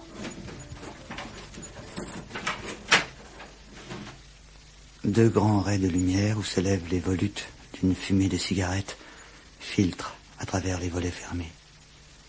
Elle me tourne le dos, assise sur le lit, dans la position du lotus. À mon entrée, elle a un brusque mouvement de la tête, et son ample chevelure brune balaie la courbe de son échine. Maria? Elisabeth, comment avez-vous pu? Oh, pardonnez-moi cette mauvaise farce, mais je n'ai pu résister à la tentation. Vous n'avez pas le droit! Oh.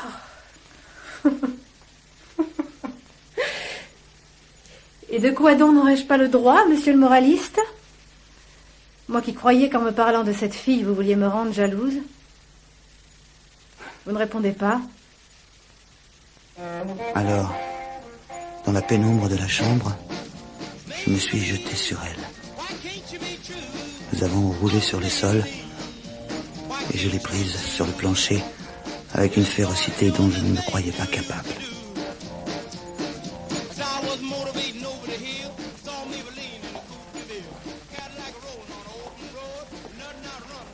Oh, vous êtes vraiment d'une humeur exaspérante. Regardez plutôt ce téléviseur. Passez-moi la commande du magnétoscope. Là. Merci. Maintenant, fixez l'écran. Que voyez-vous? Maria. L'image n'est pas nette. Maria me paraît avoir un peu grossi, des anxiolytiques. Elle est propre, les cheveux bien peignés, comme pour une cérémonie ou quelque chose d'important. Elle sourit puis, sans prévenir, rendit une pancarte. Merci de faire toutes ces recherches pour moi. Puis un second panneau apparaît. Je vais bien, peut-être je vais sortir. Ensuite, les yeux brillants, elle sort d'un cartonnier des dessins, éclaboussés de soleil et de sang. C'est beau, n'est-ce pas? Belle œuvre, naïve et forte. Taisez-vous! Et qui sans doute jetterait dans les transes le premier psychanalyste venu. Vous ne voyez donc pas que ce sont des peintures indiennes?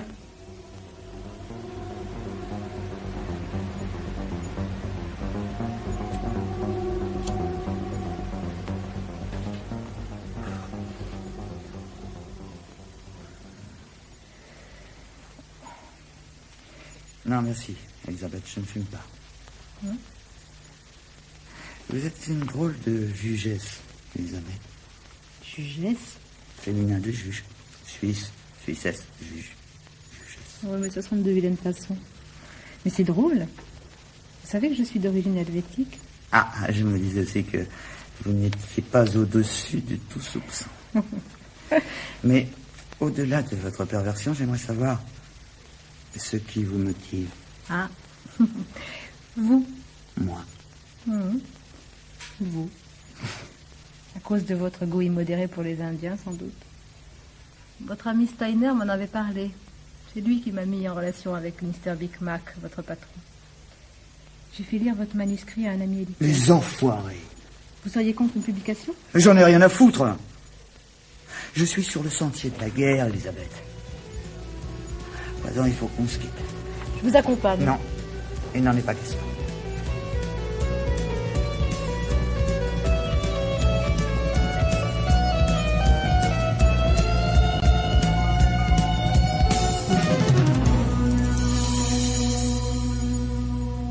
Vous m'avez bien eu, Elisabeth. Disons que, d'une certaine façon, vous avez besoin de moi. Vous croyez vraiment? Je le sais, j'en suis sûre. Autrement, pourquoi croyez-vous que j'aurais pris un congé?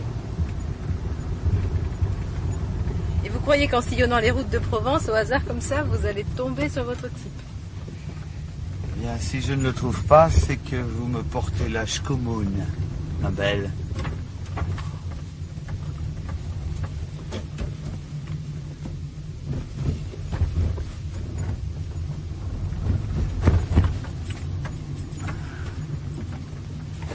Qu'est-ce qui se passe? Vous voyez, il y a un type qui s'est viandé.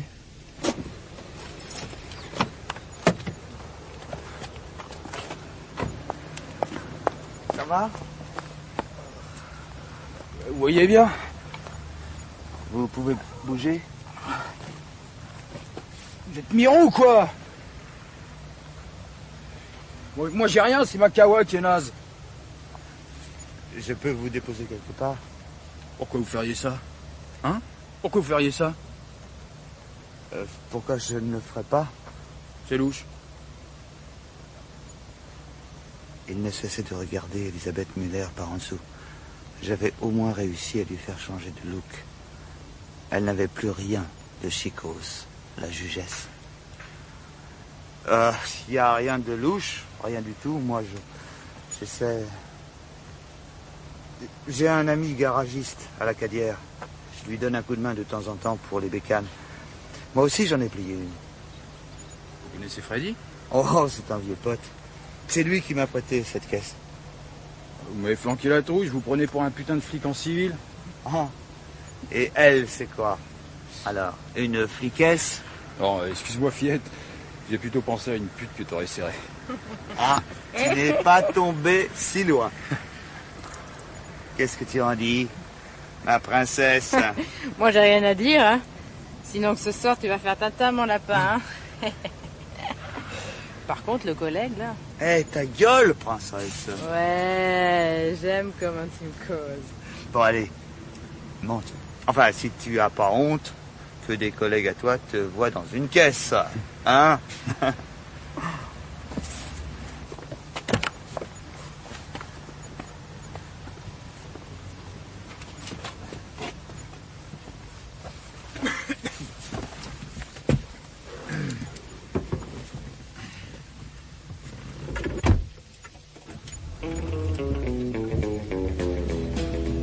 Alors c'est quoi ton problème? Je cherche à joindre Speedy. Que Speedy? Celui qui roule avec le professeur? Bah évidemment, c'est celui-là. Ouais, je vois qui c'est un ancien, Los Angeles. Un vioc maintenant. Quel âge? Ouais, autour de 40 ans. Speedy, c'est pas son vrai nom, hein, c'est son place de motard. Par rapport à ce qu'il s'appelle Gonzalez. Et tu les as vus récemment? Ils sont souvent chez Lily, la buvette près de la carrière à la sortie de Cadenet. C'est peut-être des viocs, mais fais gaffe, hein, c'est des durs. Le professeur s'est payé 5 piges au Baumette pour hold-up. T'inquiète pas, je ferai gaffe.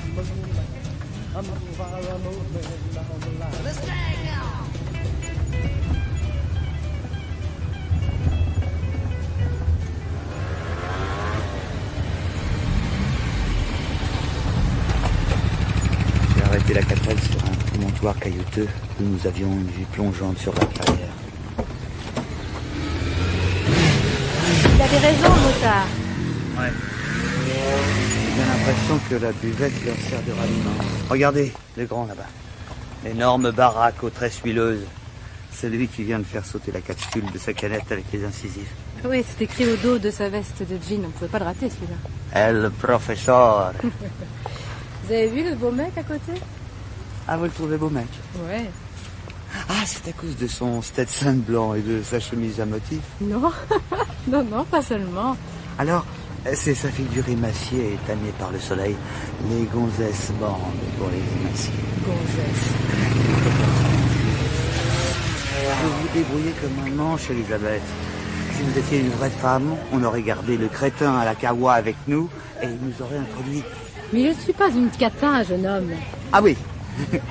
Pourtant, vous avez bien donné le change au crétin à la kawa. Alors, d'accord, on continue. Allez, d'accord.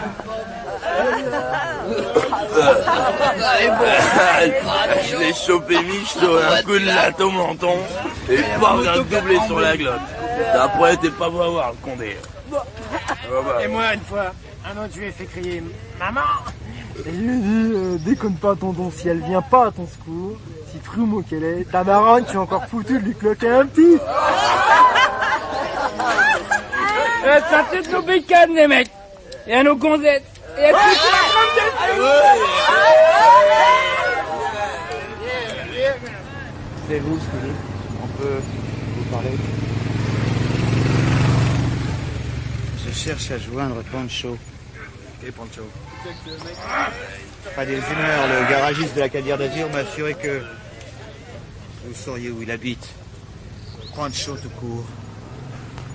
Il roulait en Norton il y a quelques années. Il a hérité?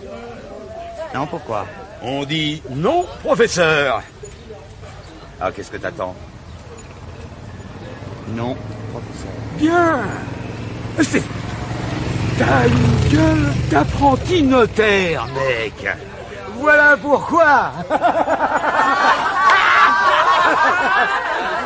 Tu connais Pancho? Non. Alors pourquoi tu le cherches? Oh, pourquoi tu le cherches? Eh, c'est moi qui le cherche, professeur. Mais je cause au môme. Et moi, c'est à vous que je cause, professeur. Et pourquoi tu le cherches, ma biche? Il a tué le mec à ma sœur. T'entends ça, Speedy? Et avec ton petit amoureux, là, ma Minette, t'espères que... Non mais, tu m'imagines un peu ça, Speedy? J'imagine rien du tout.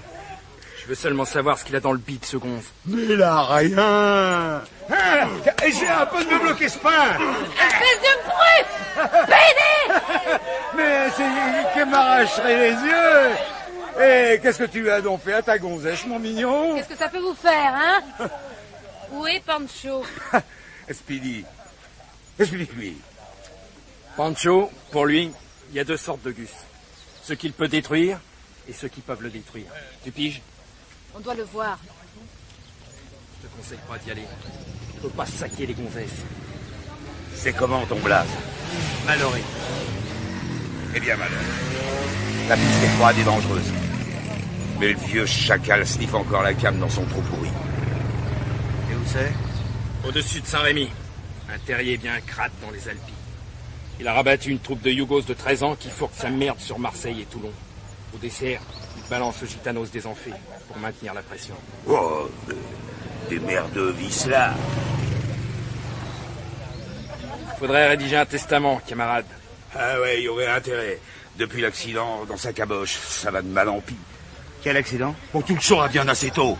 Maintenant, cassez-vous, on vous a assez vu.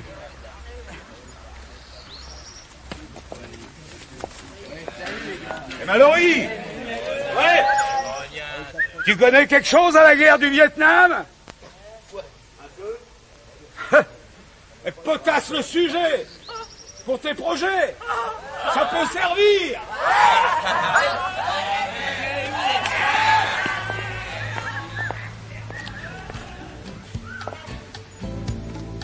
Et tu te rends compte où tu mets les pieds, Dan? Écoute, j'ai acheté une carte des Alpilles et j'ai commencé à faire mon repérage à partir des sentiers de grande randonnée. C'est pas ce que je veux dire. Mais sans Pancho, l'histoire perd tout son sens. C'est pas non plus ce que je voulais dire. T'as découvert quelque chose? J'avais repéré un feu la nuit. Au matin, j'ai mis le cap dessus et j'ai découvert les premiers signes. 2 croix rouges sous un arbre et une carcasse de gouzi, sucée jusqu'au cadre. Il y avait aussi un panneau de bois. Et on a pu lire « Les arbres ne sont pas forcément nos amis ». C'est clair, non? T'étais pas seul? Ah non, le juge Muller était là. Elle pourrait lancer une commission rogatoire. Impossible. Tu as peur qu'elle te coiffe au poteau? Oh, ça risque pas. Oh, si c'est toi qui le dis. Tu t'es arrêté là? Non, on a continué dans la rocaille jusqu'à ce qu'on découvre le cadavre d'un chien, entouré d'un commando de mouches.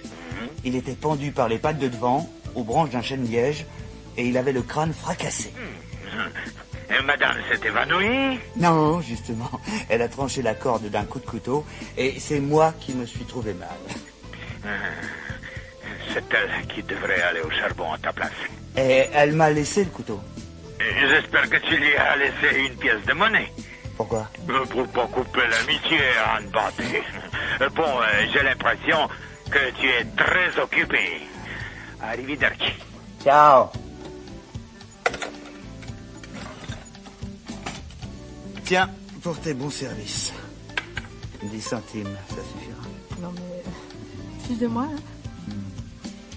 C'est que cette histoire de photo, je l'ai jamais donnée. Non, mais tu vas le faire. Il n'est pas convenable qu'une jugesse se trimballe avec un camp d'arrêt comme un vulgaire voyou. Et puis, nos chemins se séparent ici. Pour la suite, je dois être un guerrier solitaire.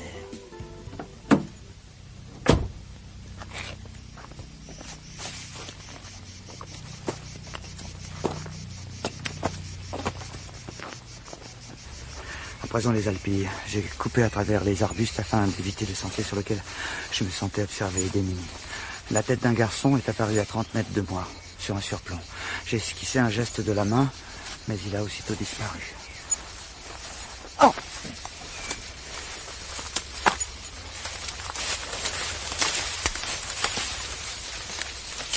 Je venais de buter contre un totem de bois, grossièrement taillé. Une femme au ventre gonflé et au sein lourd.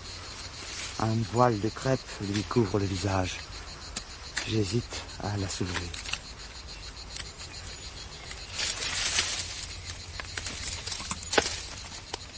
Un crâne humain.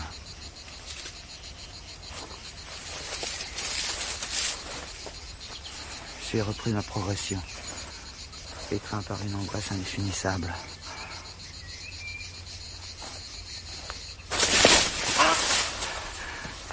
Le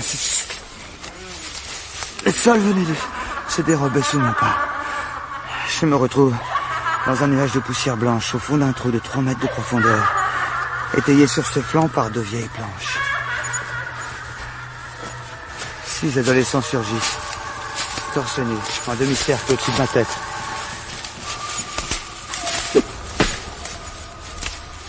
La lance s'était plantée à 3 cm de mon cou. Ta gueule! T'as pas crié la mort. Seul le capitaine Pancho commande au cœur des hommes. Il rôde, Cora. Ça fait 2 jours que je le vois rôder. Moi, Cora le gitan, je vous jure qu'il rôdera plus. Emmenez-le. Allez, viens par là, tu vois.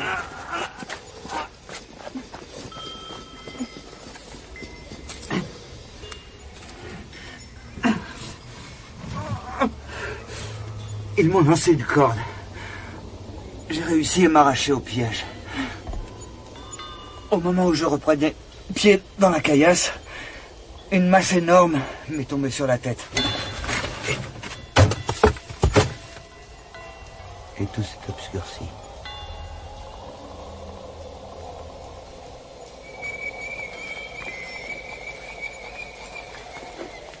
Détache-le. Oui, oui.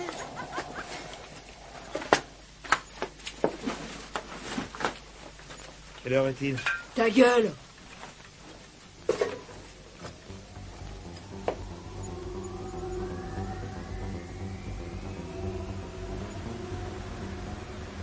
Pour pénétrer dans la grotte, il nous a fallu traverser une cabane dévolue à la sublimation de l'armée américaine. Des bannières étoilées pendaient au rondin. Un M16 bien entretenu trônait sur une table. Partout ailleurs, au milieu des armes et des treillis de combat, accrochés au plafond, des écussons. Iron Dukes, Night Riders, Vietnam Shoulder.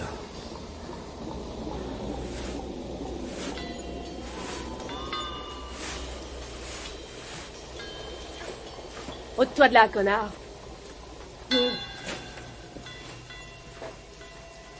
Alors, Wendy, tu cherches après les enfants perdus?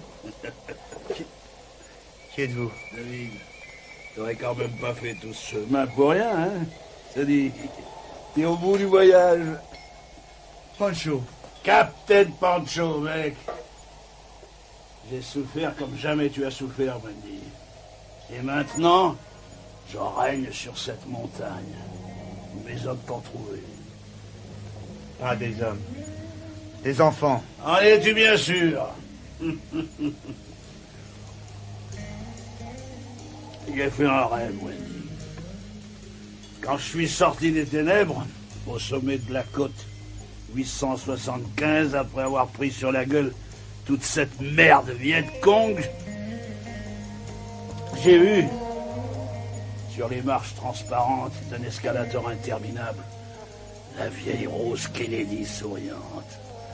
J'ai vu la Ranxerox souriante, j'ai vu de faux aumôniers, mais de vrais pédés portoricains souriants. J'ai vu ma mère souriante. Sur l'échelle du Nirvana ménagé, tous souriaient, abominablement. Au même moment, le servant du lance-roquette qui marchait 15 mètres devant moi a posé le pied sur une mine. Et ses tripes m'ont éclaboussé.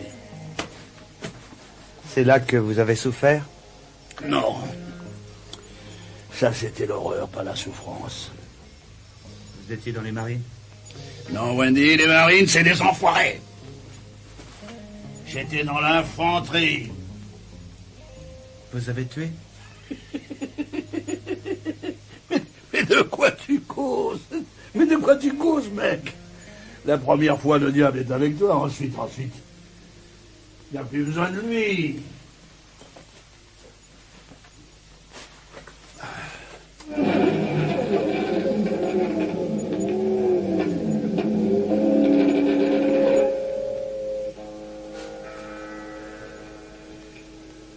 Hendrix.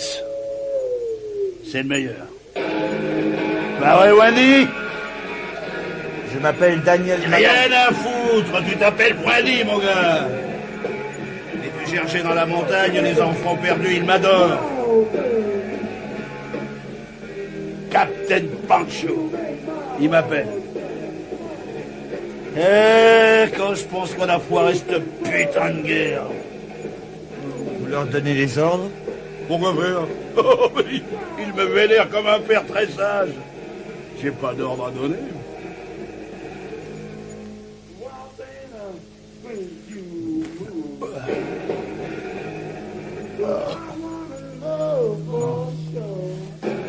Je peux partir maintenant? Voyons, Wendy, tu es notre invité ici. Hein, comme sur les hauts plateaux. Il y a un code non écrit. Pas de prisonniers. Allez. Allez, laisse-moi maintenant.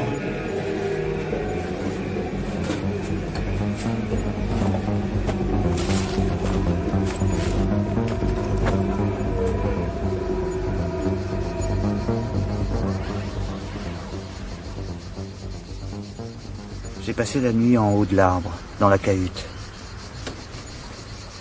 Au matin, le camp semblait désert. À 100 mètres en contrebas, l'eau d'une source miroitait.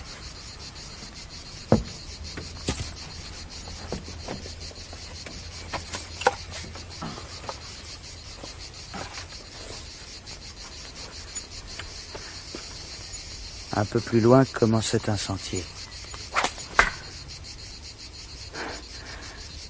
C'était une flèche artisanale à l'extrémité empennée. J'ai embrassé du regard les hauteurs, balsam qui vivent. J'étais invité, mais ce n'était pas moi qui déterminerait l'heure de mon départ. Après avoir tenté en vain de déceler une présence dans les buissons alentours, je me suis enhardi. Et j'ai pénétré dans la cabane, attenante à la grotte.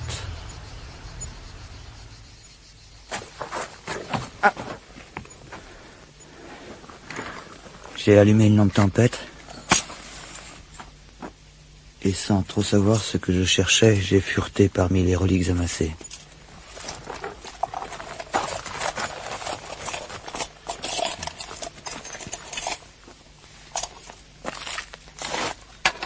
Le M16 était chargé. À côté, il y avait une boîte de cuir.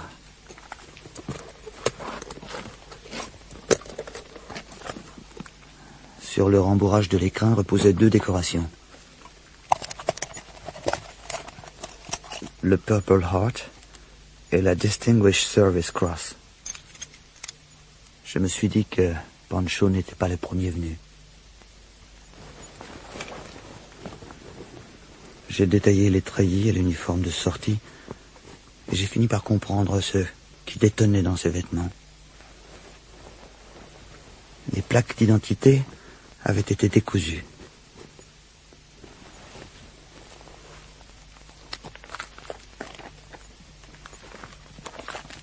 J'ai repris l'écrin.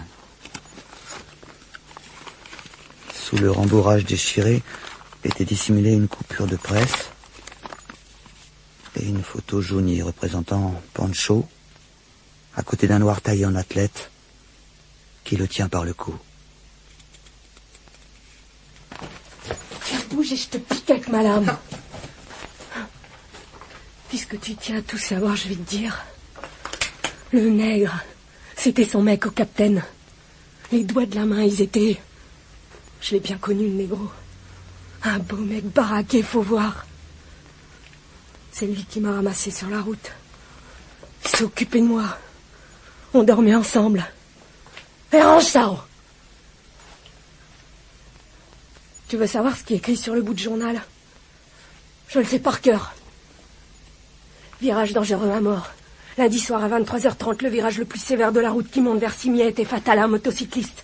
Ray Davenport, citoyen américain et vétéran du Vietnam, établi depuis 3 ans dans notre région, faisait de l'autostop pour gagner Nice où il était attendu. Un motocycliste, monsieur Pierre Malosse. Pierre Malosse? Tu bouges encore et je te pique! Le pris en charge. Et les 2 hommes descendirent à toute vitesse en direction de la promenade des Anglais. Un peu trop vite au dire des témoins. Dans le virage qui fait face aux établissements Massa, la moto ne put se redresser et termina sa course dans un immeuble en construction. Le ressortissant américain fut tué sur le coup alors que le conducteur s'en tirait avec des contusions. T'as compris maintenant? Alors, les vêtements, Pancho. Ouais. Il a traqué l'assassin. Il l'a tué. Et Ray est revenu parmi nous. Son âme habite le capitaine Pancho. Elle lui a donné sa vie et son expérience. Le capitaine est devenu la mémoire et les souvenirs de Ray Davenport. Mais c'est un secret. Tu dois en parler à personne. Même pas à lui. Surtout pas à lui. Aurait-il dû dire. Quant à moi, Pancho avait raison. J'étais au bout du voyage. J'étais arrivé, moi aussi, au bout de la colère, au bout de la nuit. Car c'était bien lui, Pancho, ce fou malfaisant, qui était responsable de l'état de Maria.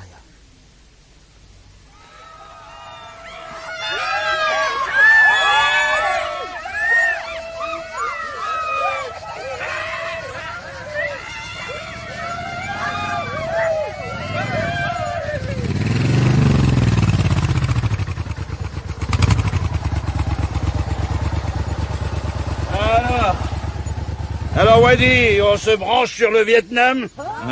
Je n'ai fait que visiter. Bien. T'as pas touché au M16, j'espère? Oh non, pas du tout. T'as raison. Et l'accident est vite arrivé. Regarde-moi cette balle, Wendy. Mate-moi ce magnifique objet. Question. Pourquoi les combattants du Vietnam portaient-ils fixé à leur casque une balle de M16? Je sais pas. En guise de gris-gris pour conjurer le sort. Mais pas du tout. La balle du M16, c'est le sésame de l'arme.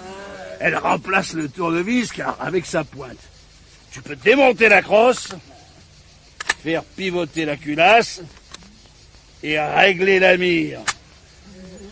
Tu as beaucoup à apprendre, Wendy. Alors voilà ce qu'on va faire tous les deux.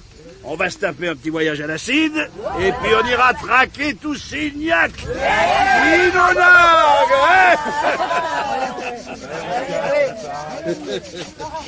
Il a plongé la main dans sa veste de treillis et ramené à la lumière 4 pilules violettes.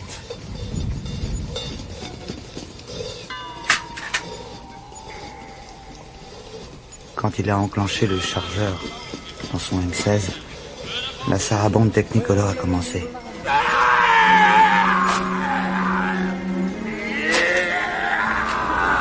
Au milieu d'un nuage de napalm, je suis venu vers moi, vêtu de rouge, tenant dans la main un cœur palpitant de chien. Derrière mon double, un cœur de nain, affublé de masques d'un Mickey qui ressemblait diablement à Richard Nixon à Queen. High times, Wendy, high times. Salope, viens de tomber. Elle est pour moi, Wendy, tu me cours. La charogne. Pancho rampait devant moi, le M16 calé à la saignée du coude. Dans la main droite, il tenait une grenade. Saloperie brûlée. C'est alors que je l'ai vue, elle, Elisabeth, la jugesse. Ses jambes brunies sautaient de roche en roche, et sa jupe de toile se gonflait sous la brise légère.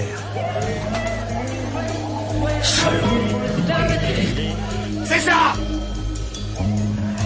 Tu l'as! La mort de Pierre, ça ne te suffit pas. Maria amnésique et muette, ça n'est pas assez. Pervertir des mômes de 13 ans, c'est encore trop peu. Il te faut celle-là aussi, fumier! À la place où elle sautait, légère, il n'y avait plus qu'un entonnoir énorme. Pancho revint vers moi, lentement. Son visage s'était affaissé. Il paraissait soudain épuisé. Wendy, nous aurions pu pourtant faire de grandes choses ensemble. Plutôt crever! Je savais qu'un jour il me faudrait affronter ça. Ça ne te ressemble pas, Wendy! Je lis en toi comme dans un livre. Quoi que tu fasses, tu es des nôtres! Tu es encore capable de rêver. Et Maria, Pancho. Et Maria! Est-ce qu'elle rêve, Maria? Maria. Ce n'était qu'une femme, Wendy. C'est toi seul qui compte. Et tu m'as menti. C'est mal, Wendy. Très mal. Imperceptiblement, il fait pivoter le M16 dans ma direction. Je plonge la main dans ma chemise, j'empoigne le couteau de la jugesse et lui plante la lame à 3 reprises dans le cœur.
Un gars hurlait à mes côtés.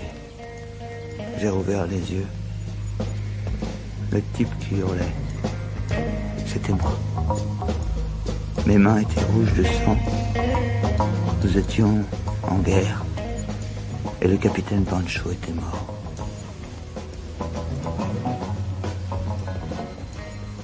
J'ai plongé comme un élément dans les taillis. Le Vietnam s'est embrasé aux 4 coins de ma tête. Toute la nuit, j'ai crapahuté dans la montagne, en évitant le tir des mortiers, les mines Viet Cong et les cris des gamins qui me traquaient, la lance au poing. À l'aube, quand l'acide m'a abandonné, je me suis écroulé dans une caverne des Baux-de-Provence, tandis que les hélicos de la prévention des incendies s'agitaient au-dessus du brasier.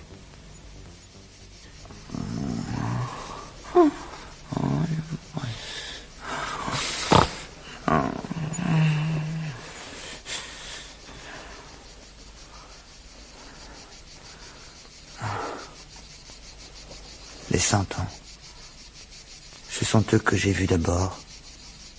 Une centaine de santons aux couleurs chatoyantes qui se bousculaient sur les étagères. Puis j'ai découvert la pièce, modeste mais bien tenue. J'étais allongé sur un lit et on avait tiré sur moi une couverture. Et au pétard, vous avez eu de la chance que le vent il a tourné et que le feu il a continué sur l'autre versant. Où je suis? Chez moi, Bandel Charlotte. Et ouais, je suis le centonnier de Saint-Rémy.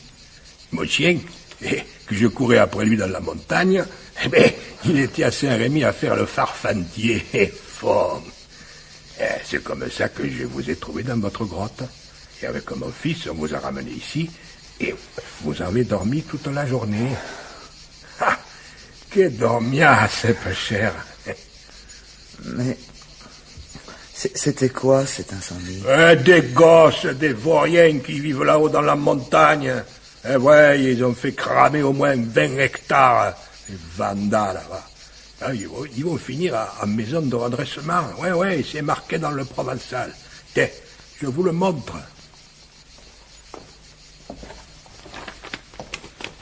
Regardez. Merci.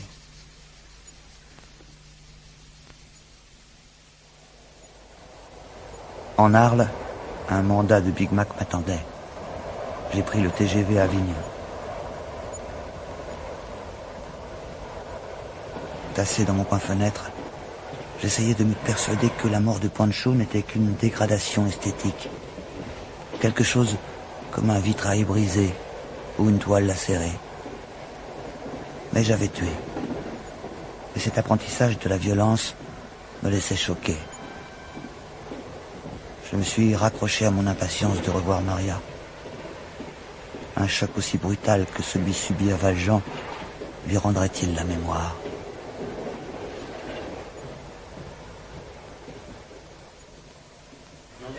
Salut, alors, Denis, t'as fait bon voyage? Je vois que rien n'a changé dans le bocal. Ah, je vois que tu es d'excellente humeur. Qu'est-ce que c'est que ces cartons, Steiner? Quoi, comment? Mais tu n'es pas au courant? C'est le chef-d'œuvre du Big. L'info à belles dents. Première mise en place, 50 000 exemplaires, carrément diffusés par les MNPP. Mais pourquoi tu fais cette gueule?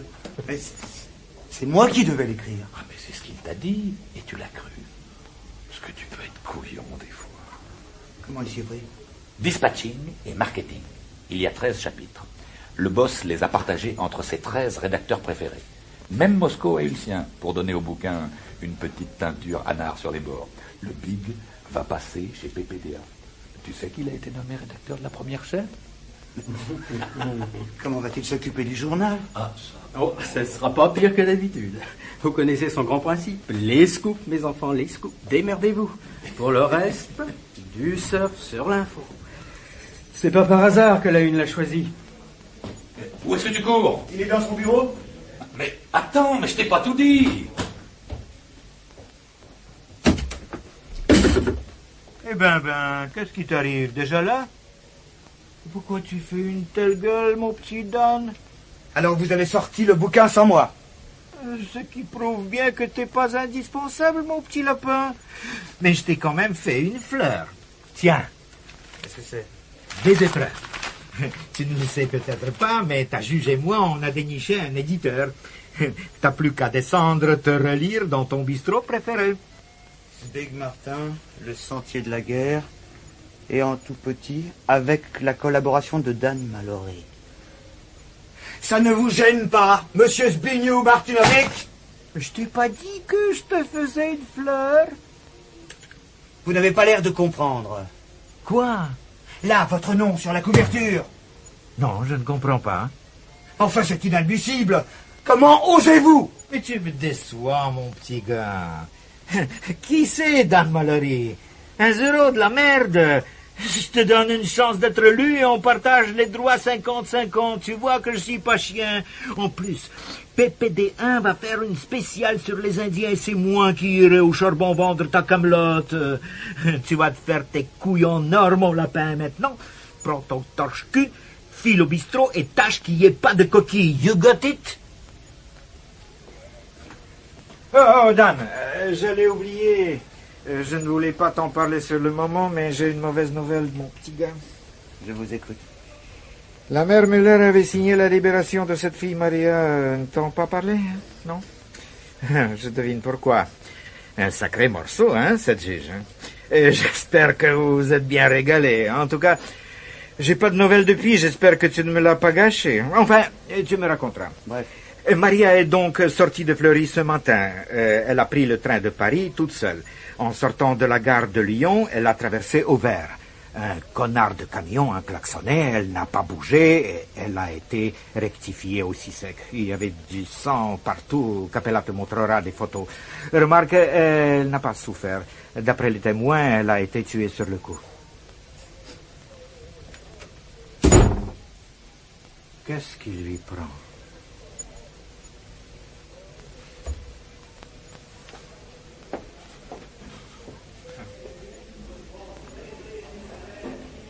C'était ici que je passais mes nuits, à écrire mes papiers sur le vol à voile et le polo.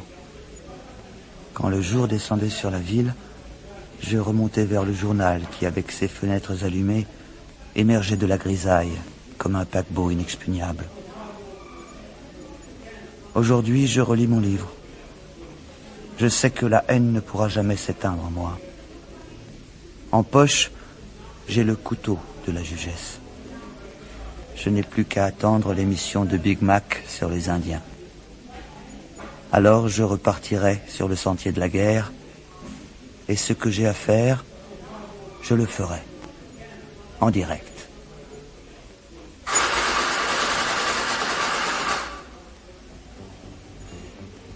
Le lieutenant-colonel George Armstrong Custer, coiffé de son chapeau de cuir, saisit son Colt 45 et dressé sur ses étriers, hurla en direction de la troupe. Chassez ces chiens! Les chevaux lancés au galop chargèrent le campement alors que les Indiens, abrutis de sommeil, titubaient en direction du corral. Les fusils claquèrent, les corps nus s'affaissèrent, percés de toutes parts. Des têtes sanglantes fusèrent sous les sabres de la cavalerie. Des cadavres d'enfants rougirent bientôt la neige, et des femmes furent noyées sous les sabots des chevaux. Quand la place fut enfin nette, libérée des sanglots et des râles des agonisants, la troupe s'avança vers l'enclos pour en finir avec les poneys.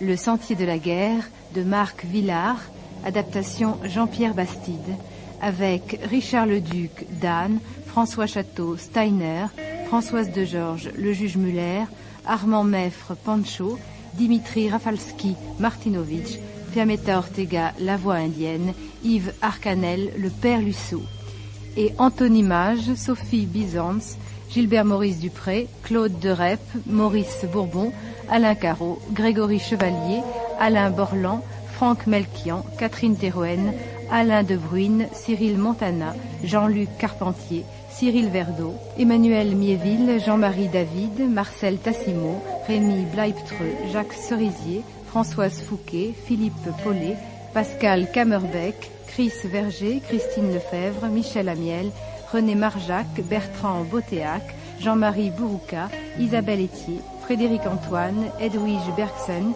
Philippe Bertin, Geneviève Omini, Alain Christie, Marie-France Ganzer, Béatrice Guillaume. Groupe de réalisation, Myron Merson, Jean Frédérix, Myriam Guillot et Jacques Taroni.